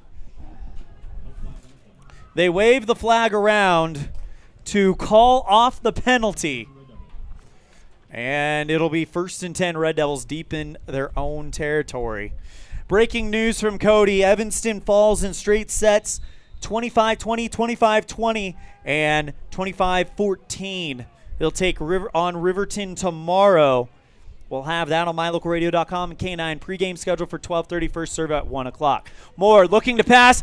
There's pressure in the backfield. He shirks one, but can't shirk another. He's brought down for a big loss on the play. It was 1st and 15, and he's over by the 3.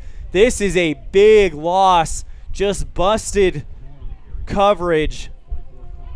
Moore with a big loss, and it'll be 2nd down and long. It was 1st and 10 from the 15. Loss of 6 yards on the play. 2nd and 16 from the 9.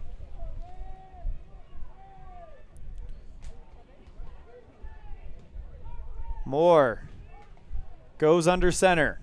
Sends a man in motion. Hands off to Carson Knight, who just kind of falls forward. Actually, nope, that's a quarterback keeper. Apologies on the option. Looks like he might have lost a yard on the play. 3rd and long coming up for the Red Devils. Deep inside their own 20.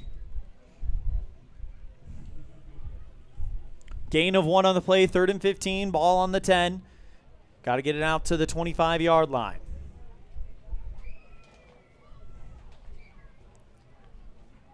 Moore goes under center. Takes the snap. Handoff, nope, it's a quarterback keeper. Moore rolls around to the far side. Couldn't make the turn, though. Pickup of 1. It'll be 4th and 14. Ball on the 9. So it'll be a punt for Kai Barker. Back to receive it for Jackson. Alexi DiDanto. Standing around the Evanston 40 as Kai Barker will punt out of the shadow of his own end zone.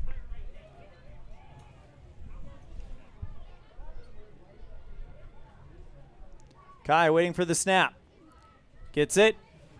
High end over end kick. That's going to drop right around the 40, and he's leveled on contact.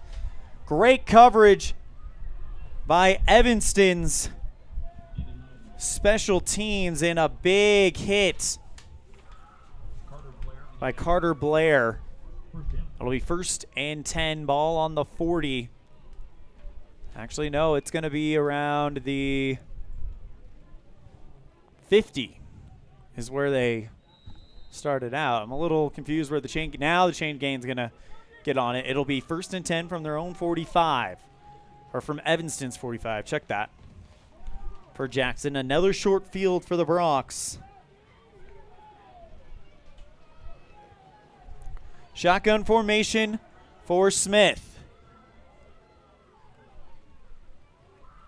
Takes the snap, it's low. Screen pass right side to Scott. He rolls along the far sideline. Pickup of about 5 yards on the play, so 5-yard pass on the screen for Smith. 2nd and 5 from the 35 of Evanston. Carter Randall makes the stop. Ball on the far hash. Smith in the shotgun formation. Takes the snap. Fake handoff to Hasenack. Throw right side. Caught on the run.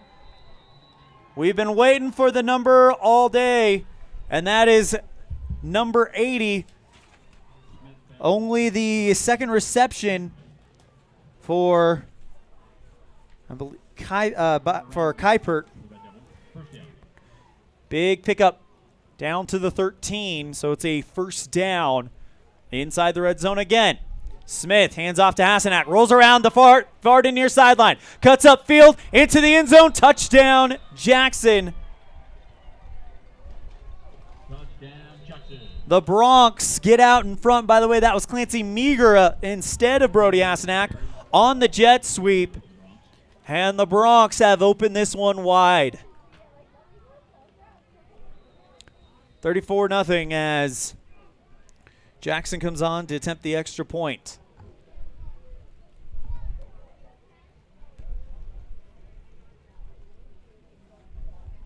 Kick is up, and it is good. 35-0. The number 2 team in the state playing like they want to get back to a state championship in 2021. They're up on top of your Evanston Red Devils big here at Fackrell Stadium. This is a First Bank of Wyoming presentation of Red Devil football on K9 and mylocalradio.com. This presentation on mylocalradio.com is also brought to you in part by Hoover Chiropractic. With over 3 decades of experience, Dr. Todd Hoover can help you with all the chiropractic work you need, plus x-rays, blood work, a weight loss program, and can help you get rid of allergies and migraines. Dr. Todd Hoover with Hoover Chiropractic in Evanston.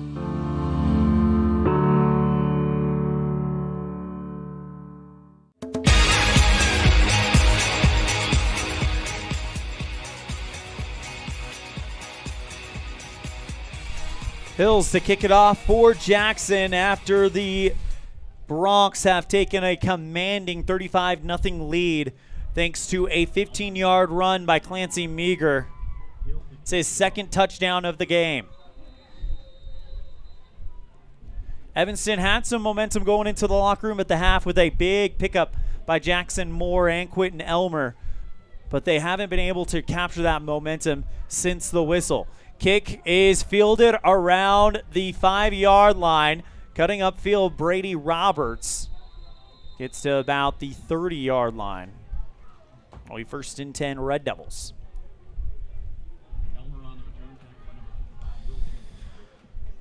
.6:39 to play on the Impact Physical Therapy scoreboard in the 3rd quarter. It's dark in that corner because the light that's usually on is not on. It had a malfunction at some point during the game. So we can't really see that side of the field very, very well. 1st and 10, ball on the 25 of Evanston. Moore goes under center. Takes the snap, hands off to Kai Barker on the end around. Barker's got room to run, out across the 40, 50, 40, 35, 30, 20, 15, 10. They're not going to catch him. Touchdown, Kai Barker. The sophomore makes the play, and it's a huge 75-yard gain on the touchdown by Kai Barker. Red Devils take the goose egg off the field. And this, it might be too little too late, but this could be a start of some momentum. And Evanston has that one play every game that just goes off. They just need to do that more. Dylan Lichty on to attempt the extra point. Kai Barker with a 75-yard touchdown run. Lichty to attempt the extra point. Snap is up, kick is up, and it is low but good. Red Devils down by 28. They could try to make something happen. We'll see if the defense can work off of that adrenaline when we come back after this on a First Bank of Wyoming presentation of Red Devil football on K9 and mylocalradio.com.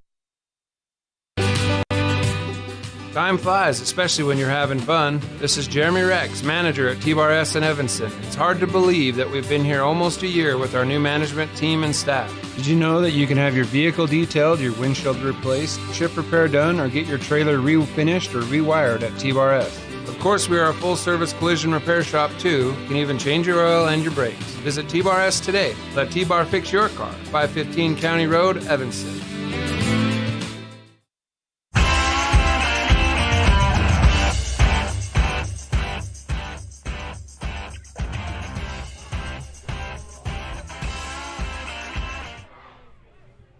The Go Big Red chant here at Fackrell Stadium after a 75-yard touchdown run by Kai Barker. Look at this. He completely cut it from the center hash to the near, got out in front of everybody. Despite a tackle attempt at the 5, he's able to get past him and breaks the 0 on the scoreboard for Evanston. They're still down big but you can possibly build some momentum off of that. 6:26 left in the third quarter. It might be too little too late to catch them, but if you can keep up with this Jackson Bronx team in the second half, and they haven't pulled any of their big guys, not to what I can see, that would be big for Evanston. Dylan Lichty to kick it away for the Red Devils.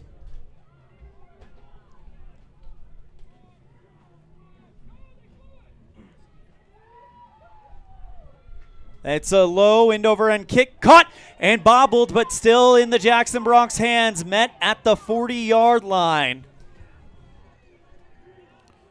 Return by Jackson's Alexi DiDanto. 6:20 remaining here in the third quarter. 1st and 10, Jackson. Ball around their own 40-yard line. Evanston's got to make some defensive stops here. If you can get that defense to play lights out like we've seen so many times, that would be big.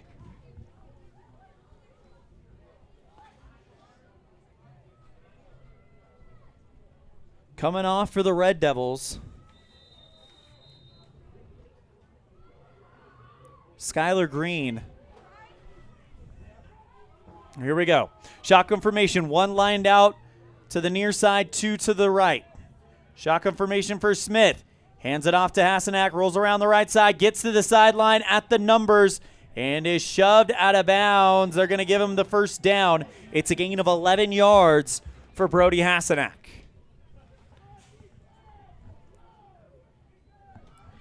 Hasenack tonight has gone over the century mark by a mile, 110 yards on 20 rushes. 1st and 10, ball just on the inside of the 50. Smith takes the snap. Fly pass to Scott. He goes up the middle and is brought down. Good read on the play by Regan Hoggett.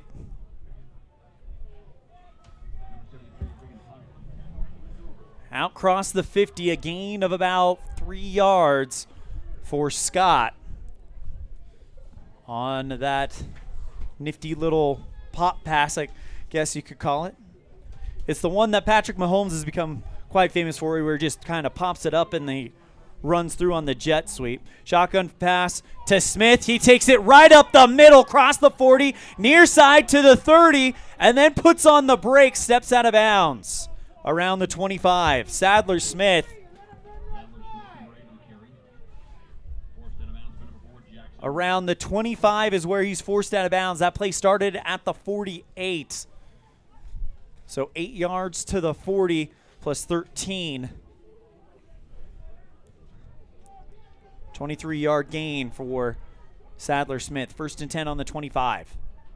Shotgun formation for Sadler. Quick pass throw right side, caught by Coulter Dawson on the far sideline, and the big man drags a couple of Red Devils all the way to the first down marker around the far side numbers. They're going to score him just shy, though. It's a 9-yard pickup for the leading receiver in the state, Coulter Dawson, averaging around 108 yards per game. I believe that's his first reception of the night. It is. 2nd down and 1, ball on the Evanston 16 for Jackson on the far hash mark. Smith in the shotgun formation. Takes the snap. Hands off to Hasenack. He goes straight forward right into the pile and picks up about 3 yards on the play. It'll be a fresh set of downs for the Bronx.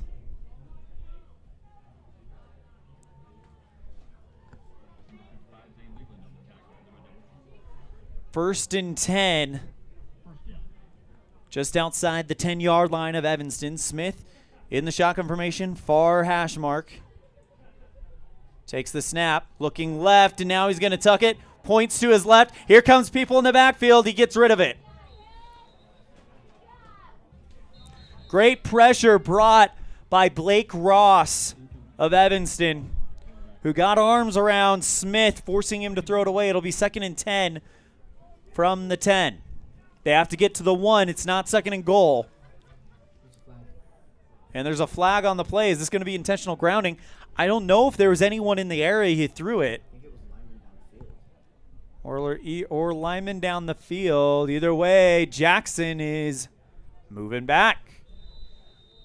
Rolling him back 5 yards, so loss of 5 yards on the play. It will be first down and 15. Ball on the 15. Shotgun formation for Smith.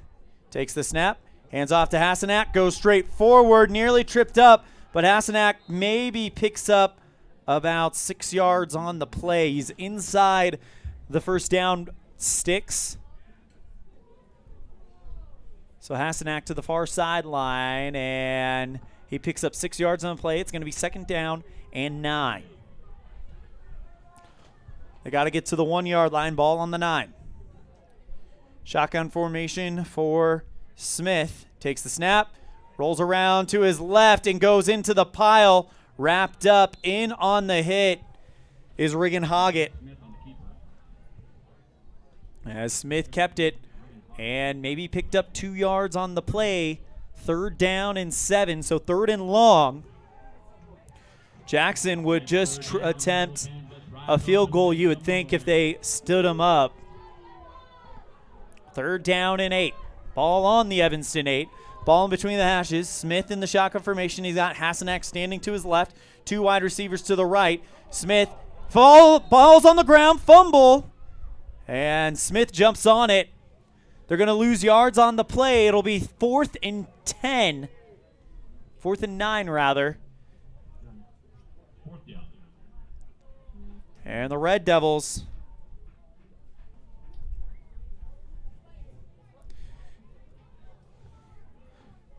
will have to make a big defensive play. They're going to go for it. 4th and 9 from the Red Devil 9. Big play for Evanston. Shotgun formation for Sadler Smith. Takes the snap. Looking to pass. He throws right side. That one is in and out of the hands of the man at the end zone. Incomplete. The intended receiver was Kuipers. It would have been caught at the near side front corner of the end zone. It's a big turnover on downs. And with 2:21 to play on the Impact Physical Therapy scoreboard, the Red Devils will take over.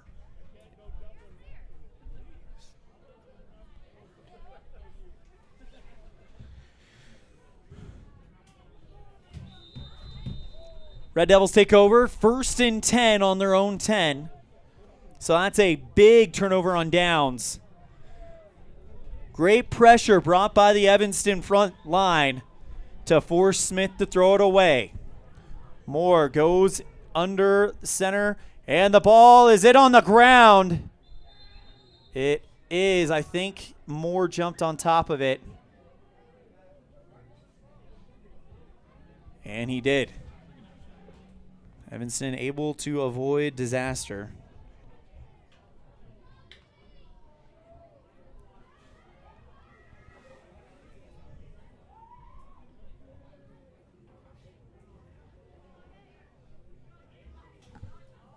Second and 10. Ball on their own 10. Evanston has got to move the ball downfield. Moore takes the snap. Rolls out to his right, pitches to Kai Barker, trying to do it again, gets to the numbers, and is plowed out of bounds. Coulter Dawson, the 6'4" senior, in on the hit. And Kai gets up, ready to go. It's a pickup of about 4 yards for Kai Barker. 5 yards, 3rd and 5 from the 15.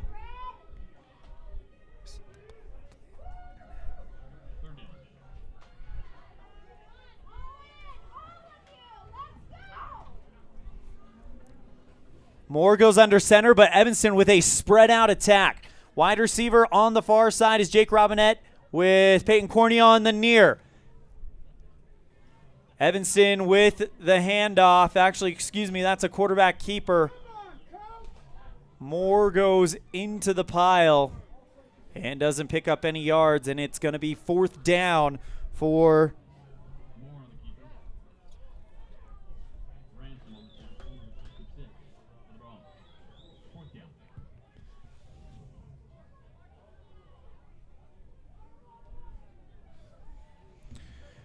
Fourth down, and it looks like we have a time out on the field.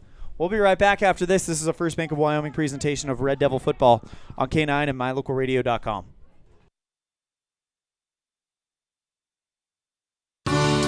This presentation on mylocalradio.com is also brought to you in part by Hoover Chiropractic. With over 3 decades of experience, Dr. Todd Hoover can help you with all the chiropractic work you need, plus x-rays, blood work, a weight loss program, and can help you get rid of allergies and migraines.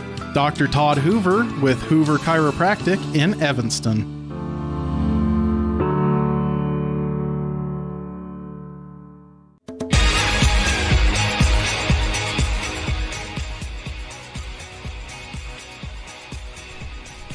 Fourth and 5 from the 15 coming up for the Red Devils.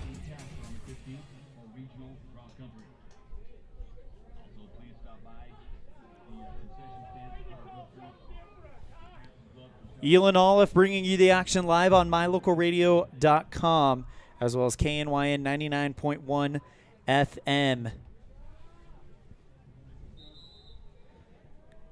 Jackson up big. It's 35-7. Evanston's lone touchdown coming from a 75-yard gallop by sophomore Kai Barker as we have ended the third quarter going into the fourth. So it wasn't a timeout. It was the end of the fourth. End of the third. Apologies. And the Red Devils move to the north side of the field.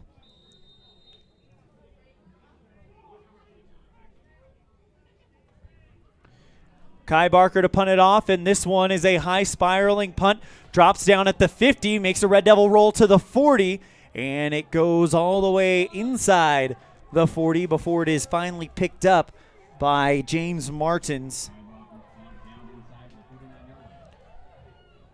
So it'll be 1st and 10 at the 39 for Jackson.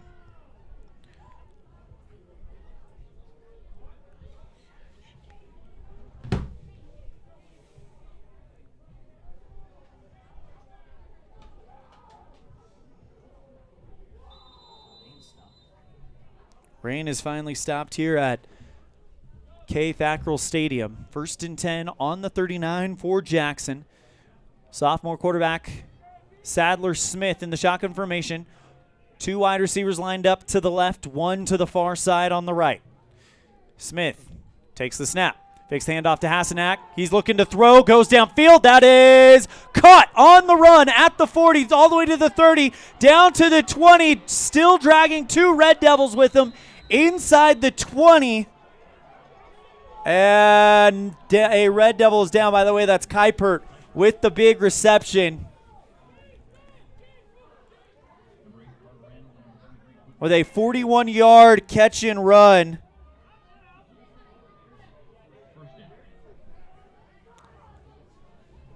And it's 1st and 10. Ball on the 10. Jackson looking to pour it on now. Smith takes the snap. Dropping back to pass. Short pass to Coulter Dawson. Caught at the 10. Rumbling to the outside and wins the race to the pylon on the far sideline. Touchdown, Jackson. Bronx up 41-7 on the Impact Physical Therapy scoreboard as Hills will come on to kick the extra point. Parker Burton bringing you the camera work on mylocalradio.com.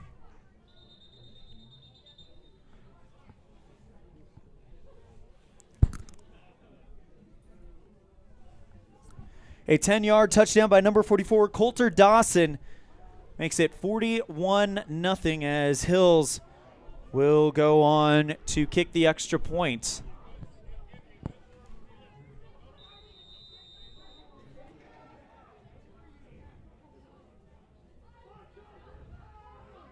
Snap is to Smith. Kick is up, and it is good. 42-0 as we are in the fourth quarter. Jackson winning it. This is a First Bank of Wyoming presentation of Red Devil football on K9 and mylocalradio.com. The importance of saving and learning how to use money wisely can be taught from a very young age. At Trona Valley Federal Credit Union, we offer youth accounts to help kids learn to save, borrow, and spend responsibly. Our youth accounts are special, just like the kids in our community. Check out our See You Grow, See You Learn, and See You Prosper accounts for kids 0 to 18. These accounts are great to start managing finances. Open a youth account today for $1. TronaValley.com, member NCUA. At the Evanston Walmart, you'll find all the tools students need to succeed. Our team is committed to providing quality products and an excellent shopping experience. Stop in today. 125 North 2nd Street, Evanston. Walmart. Save money, live better.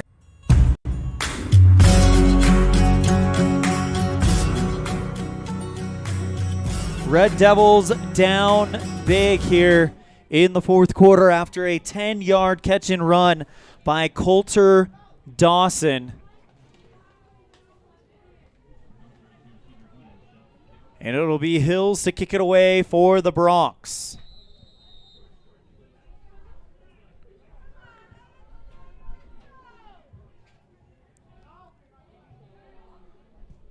High end over end kick. It's going to drop around the 30. Picked up on the far side by Elmer, who just goes forward and is stopped around the 25-yard line.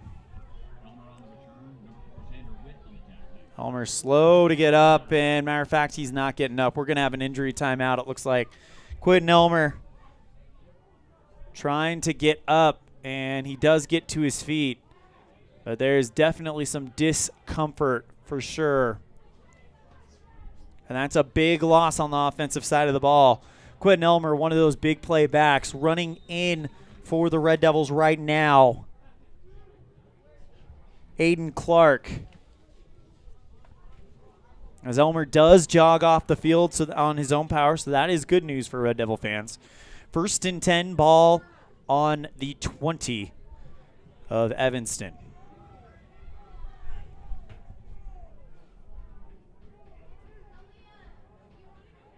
Moore goes under center, takes the snap, rolls out to left side, throwing deep, looking for Jake Robinette, and almost made the catch off his fingertips, but there's a flag. I think that's going to be pass interference on Jackson. We'll see. The flag was thrown right around. The ball would have been caught at the 40-yard line. We'll see what the call is. No movement on either side. They might be picking up the flag. I think they are. Oh, no, offensive pass interference.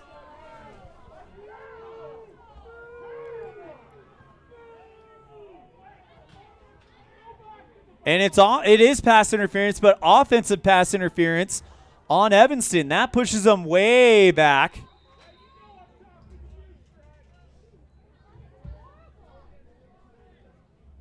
So it'll still be 1st and 10, or 1st and 20.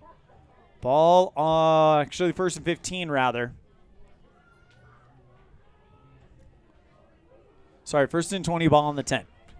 It was 1st and 10 from the 20, and now they're saying 1st and 20 from the 10. Here we go. Evanston with the run and going forward for a good chunk of yardage. And the ball was, they're saying there's a fumble, and now I'm not sure what's going on. And it looks like, oh, there's a flag. This is probably going to be unsportsmanlike conduct on someone. They're saying there was a fumble. And they are saying there's a fumble, and the ball goes to Jackson. That looked like the play was dead. But the referees say there's a fumble, and they give the ball to Jackson, and there are flags flying all over the place right now. And clearly some dissatisfaction on the home sideline between the coaches. They do not agree with that call one bit.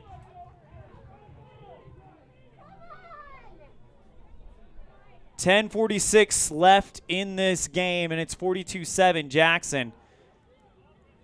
And I think there probably needs to be a timeout to calm things down. I don't know if we're going to get it. One thing I did notice when tensions were high, Cody Rex came out of the pile and went to his teammates and just put his arms out and said, calm, basically put a calm down motion, like don't give them anything more. I have no idea what's going on. I see 1-2 flags on the field, and the white hat coming to talk to an Evanston coach. I think there's some clear confusion going on as the Red Devils offense goes back out. I got to be honest, I have no clue how to describe this scene. Multiple flags went up. They gave the ball to Jackson. Now Evanston's offense is on the field right now.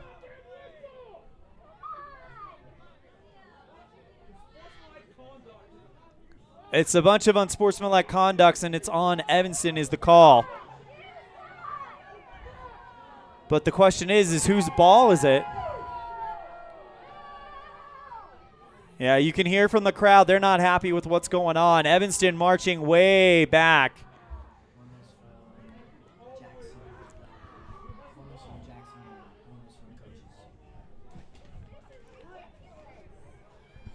Evanston still in the huddle, so the ball does not go to Jackson, even though the referees indicated it was going that way. Then they gave it to Evanston. 2 unsportsmanlike conduct calls on Evanston, and it's second down and long, ball around the 5-yard line. It could be also around the 1. They're also in that corner where it's kind of hard to tell. Moore takes the snap, and it's going to be a handoff. Can't see the number of the ball carrier. It's a lot of kind of numbers going on there. Either way, it's no gain on the play. It's 3rd and long. This whole series just feels like a little bit like you got to reset after this. Ball around the 5-yard line. 3rd and long. Cohen Morrow is now the new quarterback, by the way. The ball hits the turf, and Cohen jumps on top of it. So it'll be 4th and long. The punting team comes out, and it looks like we're going to get a lot of the future of Evanston Red Devil football running out there for the rest of this one.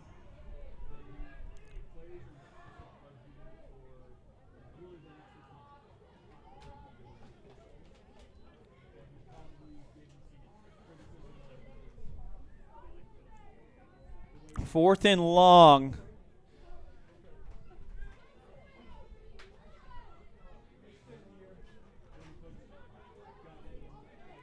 As Kai Barker will go back to punt it away for Evanston. Rubs his hands together. Snap is down on the turf, but he picks it up and still gets it off. That one's going to drop around the 40 of Evanston, roll to the 45, and out of bounds. So it'll be a short field for Jackson, 9:05 to play in this fourth quarter. ELAN OLLIFF bringing you the action live from FACKRELL Stadium on mylocalradio.com and K9 the Big Dog. Want to invite you to join us tomorrow afternoon when we have Evanston Volleyball back on. They suffer a 3-set loss to Cody, 25-20, 25-20, and 25-14. They'll be in action tomorrow afternoon against Riverton. Pre-game scheduled for 12:30, first serve at 1 o'clock. Red Devils are going to fall to 5-2 on the season. Ball is around the 46-yard line of Evanston for the Bronx. 1st and 10, Jackson. Smith in the shotgun formation, hands off to a new running back, number 19, going straight forward and still on his feet, right around the 40-yard line, gets out of bounds, goes from far sideline to near sideline for 8 yards. That new running back, by the way, number 19, that is Jack Joyce, a 5'9" freshman coming in for Brody Hasenack, whose night is over. Sadler Smith, though, still in the shotgun formation. Takes the snap. Pop pass downfield around the line of scrimmage. Catch and run in between the pack by number 41, Justin Castagnano, the 6-foot sophomore. And now Jackson's just going to get some unknown players involved out there with quarterback Sadler Smith. Shotgun to Smith, hand off to the running back, going around the far side to the numbers, picks up the first down all the way to the far sideline. So an 11-yard pickup for Jackson's Jack Joyce, the freshman, 5'9", and we got another flag on the play. This is going to be on Jackson.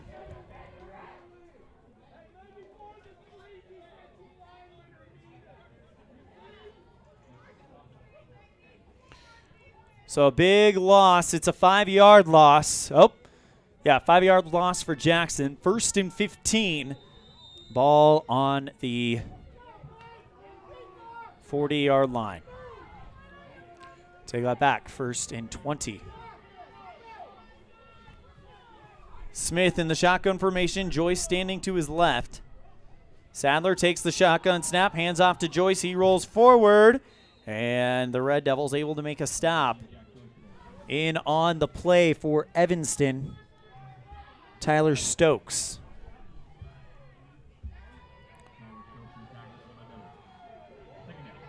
Second down after Jack Joyce picks up maybe a couple, 3 yards.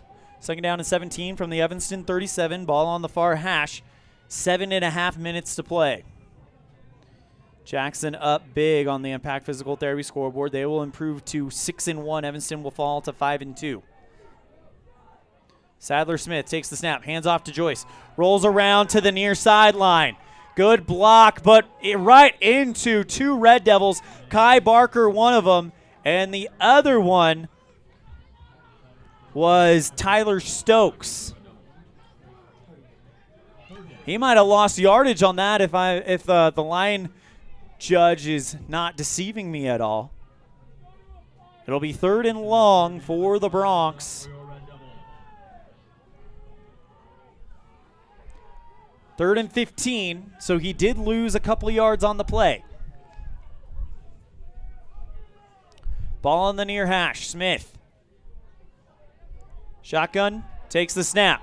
Looking to pass, going downfield. That is nearly intercepted. Quinn Elmer gets there and breaks up the pass intended for Kuipert. It would have been caught around the 15-yard line. Instead, it is a 4th down.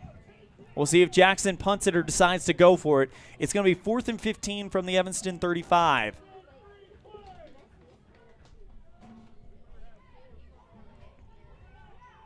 .6:23 to play in the 4th quarter. Red Devils down 42-7. And they're going to go for it. Smith takes the snap. Hands off to Joyce. He rolls around the left side. Gets to the far sideline and is well short. Shoved out of bounds by a Red Devil on that far sideline. And it's another turnover on downs to Evanston. 6:16 to play on the Impact Physical Therapy scoreboard. Red Devils down big as they will go back out there. Who's going to be playing Evanston or quarterback for Evanston is the big question. We saw Jackson Moore out there, and then after the sequence that had 2 unsportsmanlike conduct penalties, Jackson Moore came out and Cohen Morrow came in, and it is Cohen Morrow. Ball on the 35-yard line. No, that's on the 30-yard line of Evanston. Morrow takes the snap, tucks it, and tries to roll towards the near side, wrapped up by 4 Bronx. And he picks up maybe a yard on the play. Actually going to call it nothing. 2nd down and 10, ball on the 30.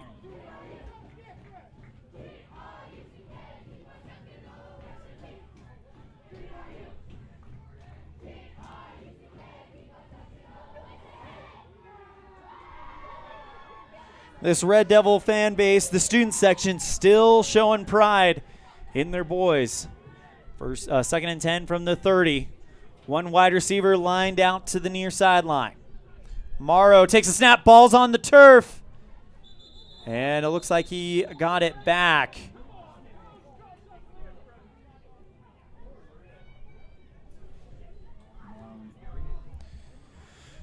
They'll lose about a yard on the play, and it'll be 3rd and 11. Jake Robinette checking in for the Red Devils.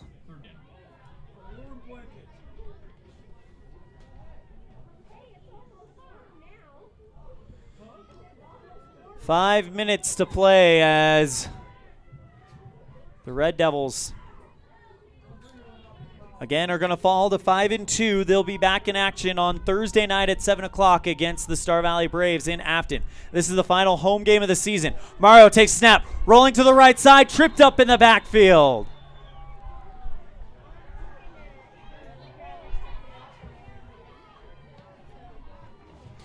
In on the stop for Jackson, Matt Carney, the 6'4" senior.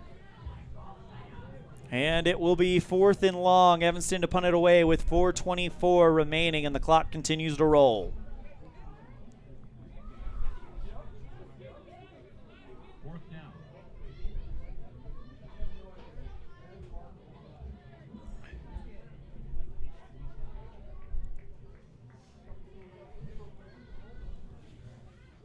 Fourth and 19, ball on the 21.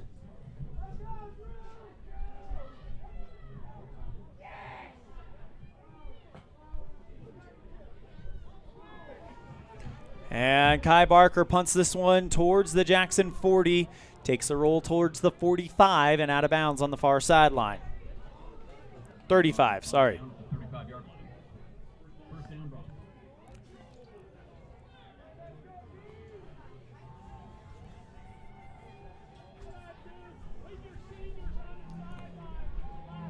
Final home game at FACKRELL Stadium in 2021.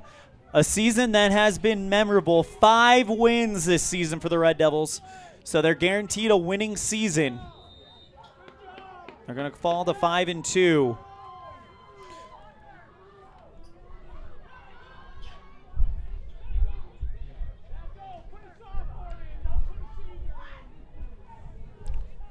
Shotgun formation still in the game. New quarterback in the game, apologies.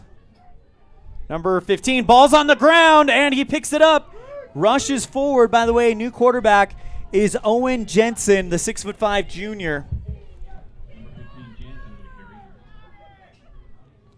Checking in on some scores from around the state in the third quarter. Rock Springs leading Cheyenne South 62-0, 3A.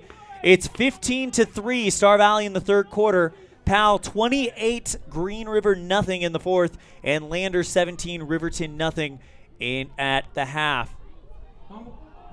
As we have another fumble in the backfield, Evanston saying they have it, so that is 2 snaps to the junior quarterback, Owen Jansen, and Evanston has been able to capitalize on that one. 2 snaps, both of them on the field. So Evanston likes that right there. By the way, the Douglas-Rollins game canceled, becomes a forfeit. Douglas beats Rollins 1-0. So a forfeit over in Rollins is that response. So no real surprises here in 3A this year. Star Valley and Cody playing a close game. It'll be Evanston at Star Valley next week. Cohen Morrow throwing left side. Finds a man at the 40. That's Quentin Elmer. All over to the 35. And he's brought down. 3 minutes to play on the Impact Physical Therapy scoreboard.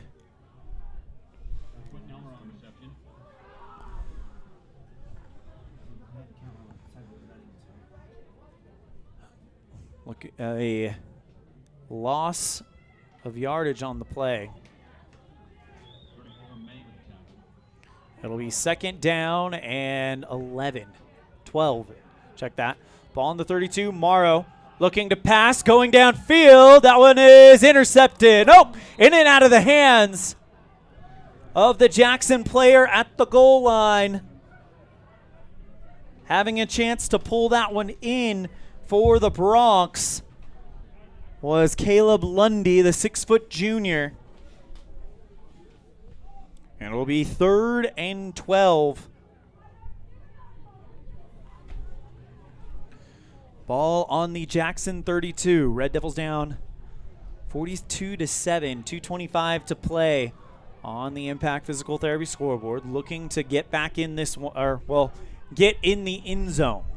The game is no longer in question. Hand off. Going forward, there should be definitely a penalty there. Cohen Morrow, or excuse me, that looked like Morrow. Was that Dom Mendez who took the handoff. And he got leveled in the backfield. I didn't even know if he was the ball carrier. And it's 4th after the loss. No flag thrown. Apologies for mentioning that. But that looked to me like a late hit for sure. As Morrow goes under center. Takes the snap. Dropping back, looking to throw downfield. That one is intercepted by Jackson at the 20, out to the 30, and the ball's loose. He's hit. He drops the ball, and Evanston saying they might have gotten it back, but I think they said he fumbled it out of bounds. Either way, the interception was made by Caleb Lundy, who made the grab this time, and they are calling it fumble. Evanston ball. It's a fresh set of downs.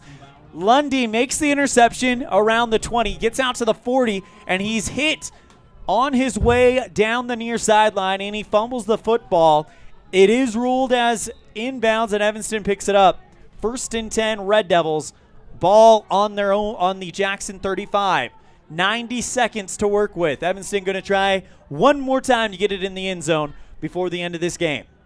Cohen Morrow goes under center, takes the snap. Hands off to Carson Knight, who rumbles forward and is wrapped up.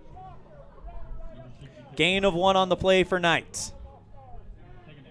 2nd down and 9. Ball at the 34 of Jackson. 1:13 to play on the Impact Physical Therapy scoreboard.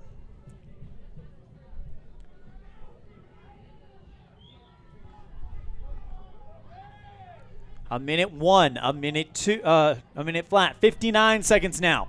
Evanston maybe has 2 plays left. Morrow dropping back to pass. Screen pass right side. Picked off and out of his hands. Jackson with another dropped interception. This time it goes in and out of the hands of Thomas May, the 5'9" sophomore. And 3rd and 9. Ball in the 34.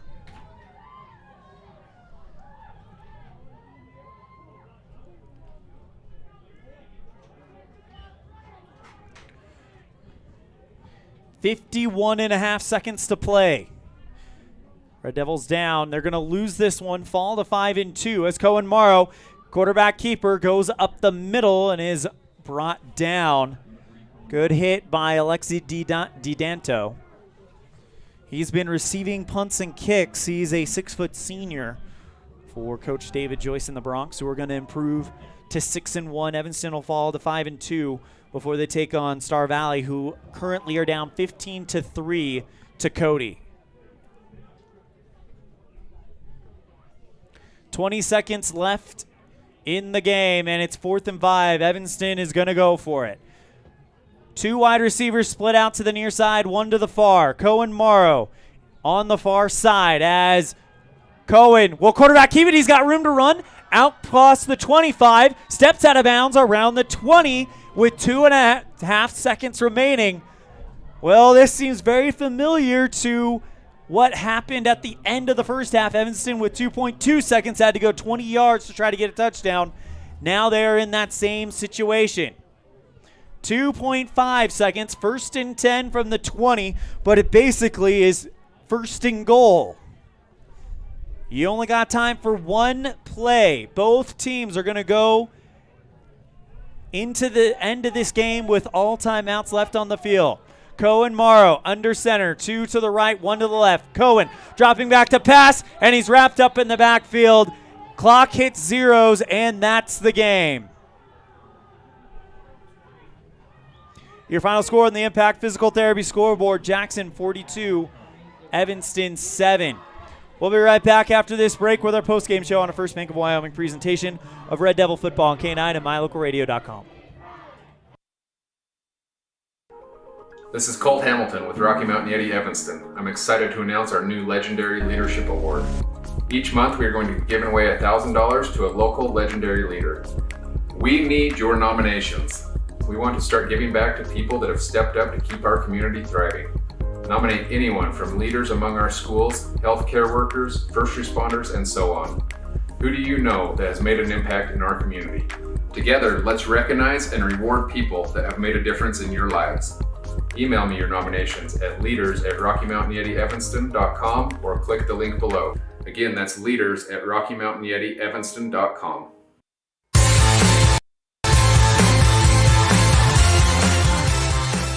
When do you schedule doctor appointments? In bed before I fall asleep.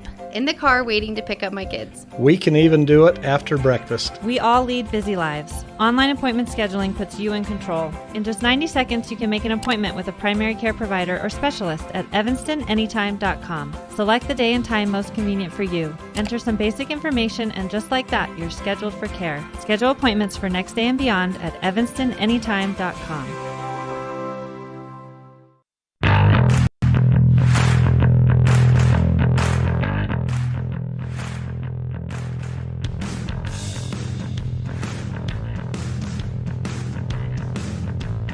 When you're looking for one location that is centrally located in Wyoming to host a business meeting or corporate retreat, always consider the Come On In Hotel and Suites in Casper first. With meeting rooms and amenities that everyone can enjoy at the Come On In is the best place to host events. The rustic decor, fireplaces, jacuzzis, pool, and large indoor atrium will make your event memorable. Call today and find out the ways we can help make your event a success. Come On In Hotel and Suites in Casper. Call 307-472-6300.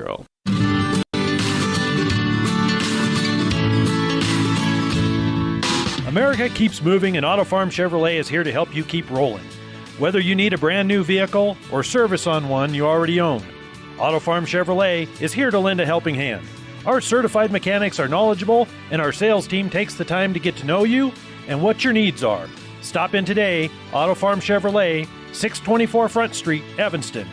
Evanston's community-driven dealer.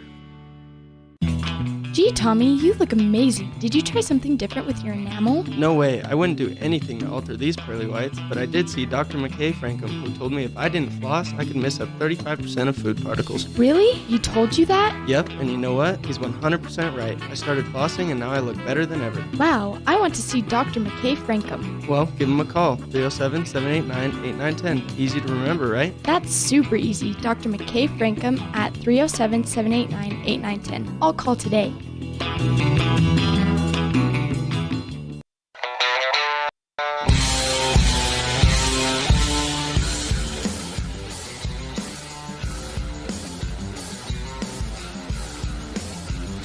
Welcome back to a First Bank of Wyoming presentation of Red Devil football on K9 and mylocalradio.com. And this one got to be all Jackson fairly early. It's time for your Jimmy John's Freaky Fast Recap, brought to you by Jimmy John's on 113 Front Street in Evanston, where fast and fresh meat. And the scoring opens up with 1:11 left in the first quarter. Sadler Smith, the quarterback, goes on a 1-yard touchdown dive. It's 6-0 Jackson after the missed extra point. And then it became the Brody Hasenack show the rest of the half. He goes in from 1 yard out, 14-0 with 9:10 left in the second half after the 2-point conversion is good. And then Hasenack from 1 yard out, touchdown run, 21-0 Jackson with 55 seconds left in the half. Evanston would receive the second half kickoff and couldn't do anything with it as the Jackson defense shut down the momentum that they were trying to build going into the locker room. An 11-yard touchdown run by Meager for the Jackson Bronx. Clancy Meager, a 5'8" senior. And then a 13-yard touchdown run by Meager, making it 35-0 with 6:46 left in the third. Kai Barker lights the Evanston crowd on fire as he goes 75 yards on the ground for the only Evanston score of the game with 6:26 left in the third, and then the final touchdown comes on a 10-yard Coulter Dawson reception. Final score 42-7 on the Impact Physical Therapy scoreboard.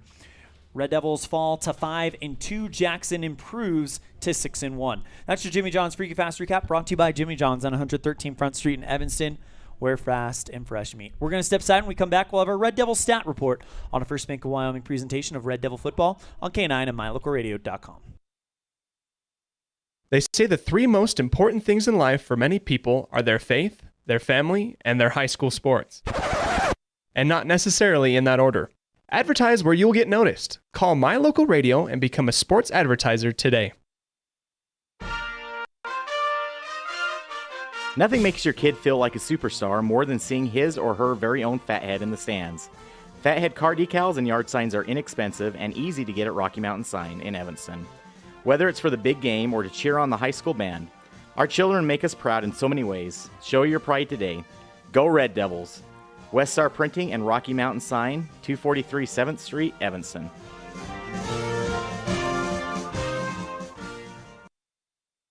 Whatever takes you to Evanston, whether it's high school sports, a teaching conference, music festivals, speech and debate, or your job, always book your hotel reservations at the Best Western Dunmar Inn. With 165 ground-level rooms on 10 acres, the Best Western offers everything you need, including newly renovated rooms, a business office, workout room, outdoor pool, and full-service restaurant, plus complimentary breakfast with every stay. Whenever you're in Evanston, make your hotel reservations with your friends at the Best Western Dunmar Inn.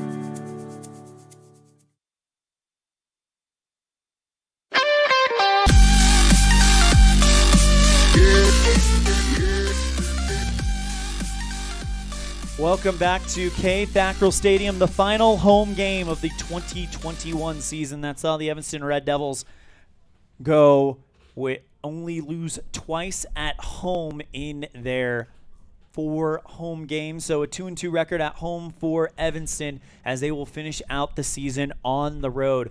Tonight, the Jackson Bronx, number 2 team in the state, come into FACKRELL Stadium and have a good victory for them, 42-7, your final score on the Impact Physical Therapy scoreboard. It's time for your Red Devil postgame stat report. Actually, we don't have a sponsor for that, so if you'd like to sponsor the Red Devil postgame stat report, please contact our sales manager, Julie Burley, at mylocalradio.com through 779-8116. Jackson Hole, we'll start with them. Sadler Smith goes 10 of 15 for 107 yards in the air. By the way, these stats are not official, but they do give you an idea of how the story went. Brody Hasenack rushes for over 100 yards.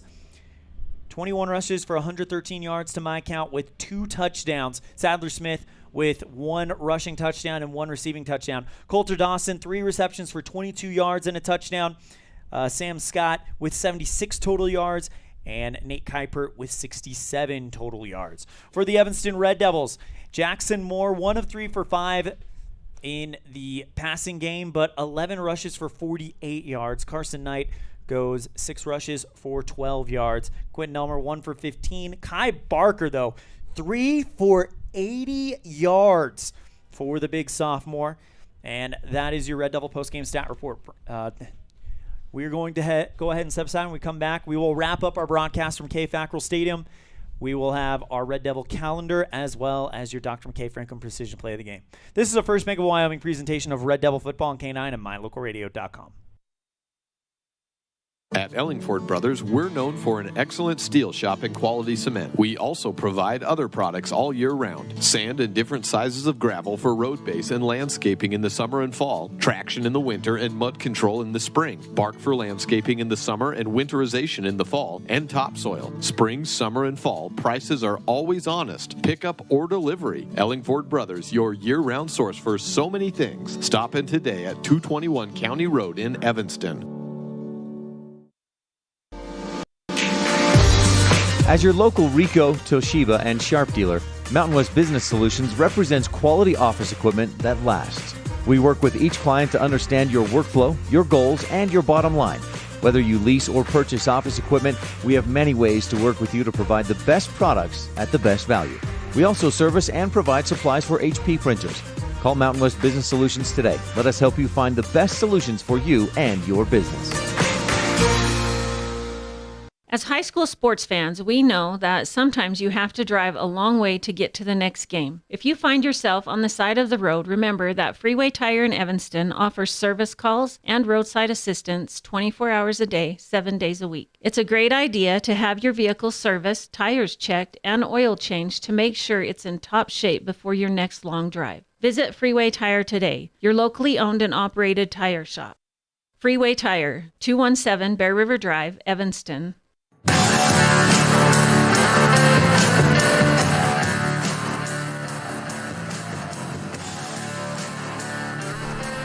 Welcome back to FACKRELL Stadium for the final time in 2021. Your final score on the Impact Physical Therapy scoreboard. Jackson wins this one 42-7. Let's talk about what's coming up on mylocalradio.com tomorrow. We will have Evanston Volleyball back on the air. Live from Riverton, Evanston fell to Cody tonight in 3 straight sets, 25-20, 25-20, and 25-16. Big thank you to Ben Critchfield for providing us those scores throughout the night. But we will have Evanston back in action from the volleyball court live from Riverton. Pre-game scheduled for 12:30 with first serve scheduled for 1 o'clock. But as with all things in volleyball, that time is subject to change. Then we'll be done for the week. We'll be back in action on Tuesday, October 12th. Volleyball at Star Valley, back to 4A Southwest Quadrant play as Evanston will go to Afton. Pre-game scheduled at 5:30. First serve scheduled at 6 o'clock. Again, that is subject to change. And then we will have a special football game. It says Friday on there, but it's actually a Thursday night game. Thursday, October 14th, live from Star Valley, Evanston at Afton. Football game at 7 o'clock. Pre-game starts at 6:15. Before we call it a day, we got one more thing to do, and that's give out our Dr. McKay Francom Precision Play of the Game, brought to you by Dr. McKay Francom Precision Dentistry for the whole family. Call 307-79-8910. With 6:26 remaining in the third quarter, Evanston needs something to light this crowd on fire, and they get it from sophomore Kai Barker. It's a run from the 25, their own 25, all the way to the end zone for a touchdown. Kai Barker started out at the center of the hashes, cuts all the way to the near sideline, gets a few men to miss, and just sprints it into the end zone to give Evanston the touchdown. That's your Dr. McKay Francom Precision Play of the Game, brought to you by Dr. McKay Francom Precision Dentistry for the whole family. Call 307-79-8910 for your appointment today. That's going to do it for our broadcast tonight. That's going to do it for our broadcast from FACKRELL Stadium in 2021. A big thank you to our production assistant down at the studio in downtown Evanston, Mr. Colton Bagley, as well as our executive producer, Mr. Val Cook, our other production assistant, Sean Hando. Also, a big thank you to our office manager, Kayleen Anderson, and our sales manager, Julie Burley, as well as the rest of the staff at My Local Radio Sports. That is the voice of the Valley, Mr. Cullen Holtz, the voice of the Rich Rebels, Cody Olson, and the voice of the Preston Indians over in Preston, Idaho, Mr. Dan Hubbard. I'm Elan Allsings. We'll see you next time the ball flies, which will be right here on K9 and mylocalradio.com. Tomorrow, live from Riverton, it's Evanston Volleyball taking on the Wolverines. Pre-game scheduled at 12:30. First serve at 1 o'clock. Those times are subject to change. Thank you so much. Take care. We'll see you in the morning, Evanston. The proceeding has been a wholly owned production of mylocalradio.com and Cook Brothers Broadcasting, no portion of which may be used or rebroadcast without the express written consent of Old West Media Incorporated. Thank you for joining us on this First Bank of Wyoming presentation of Evanston Red Devil Sports on mylocalradio.com. Until next time, go Devils.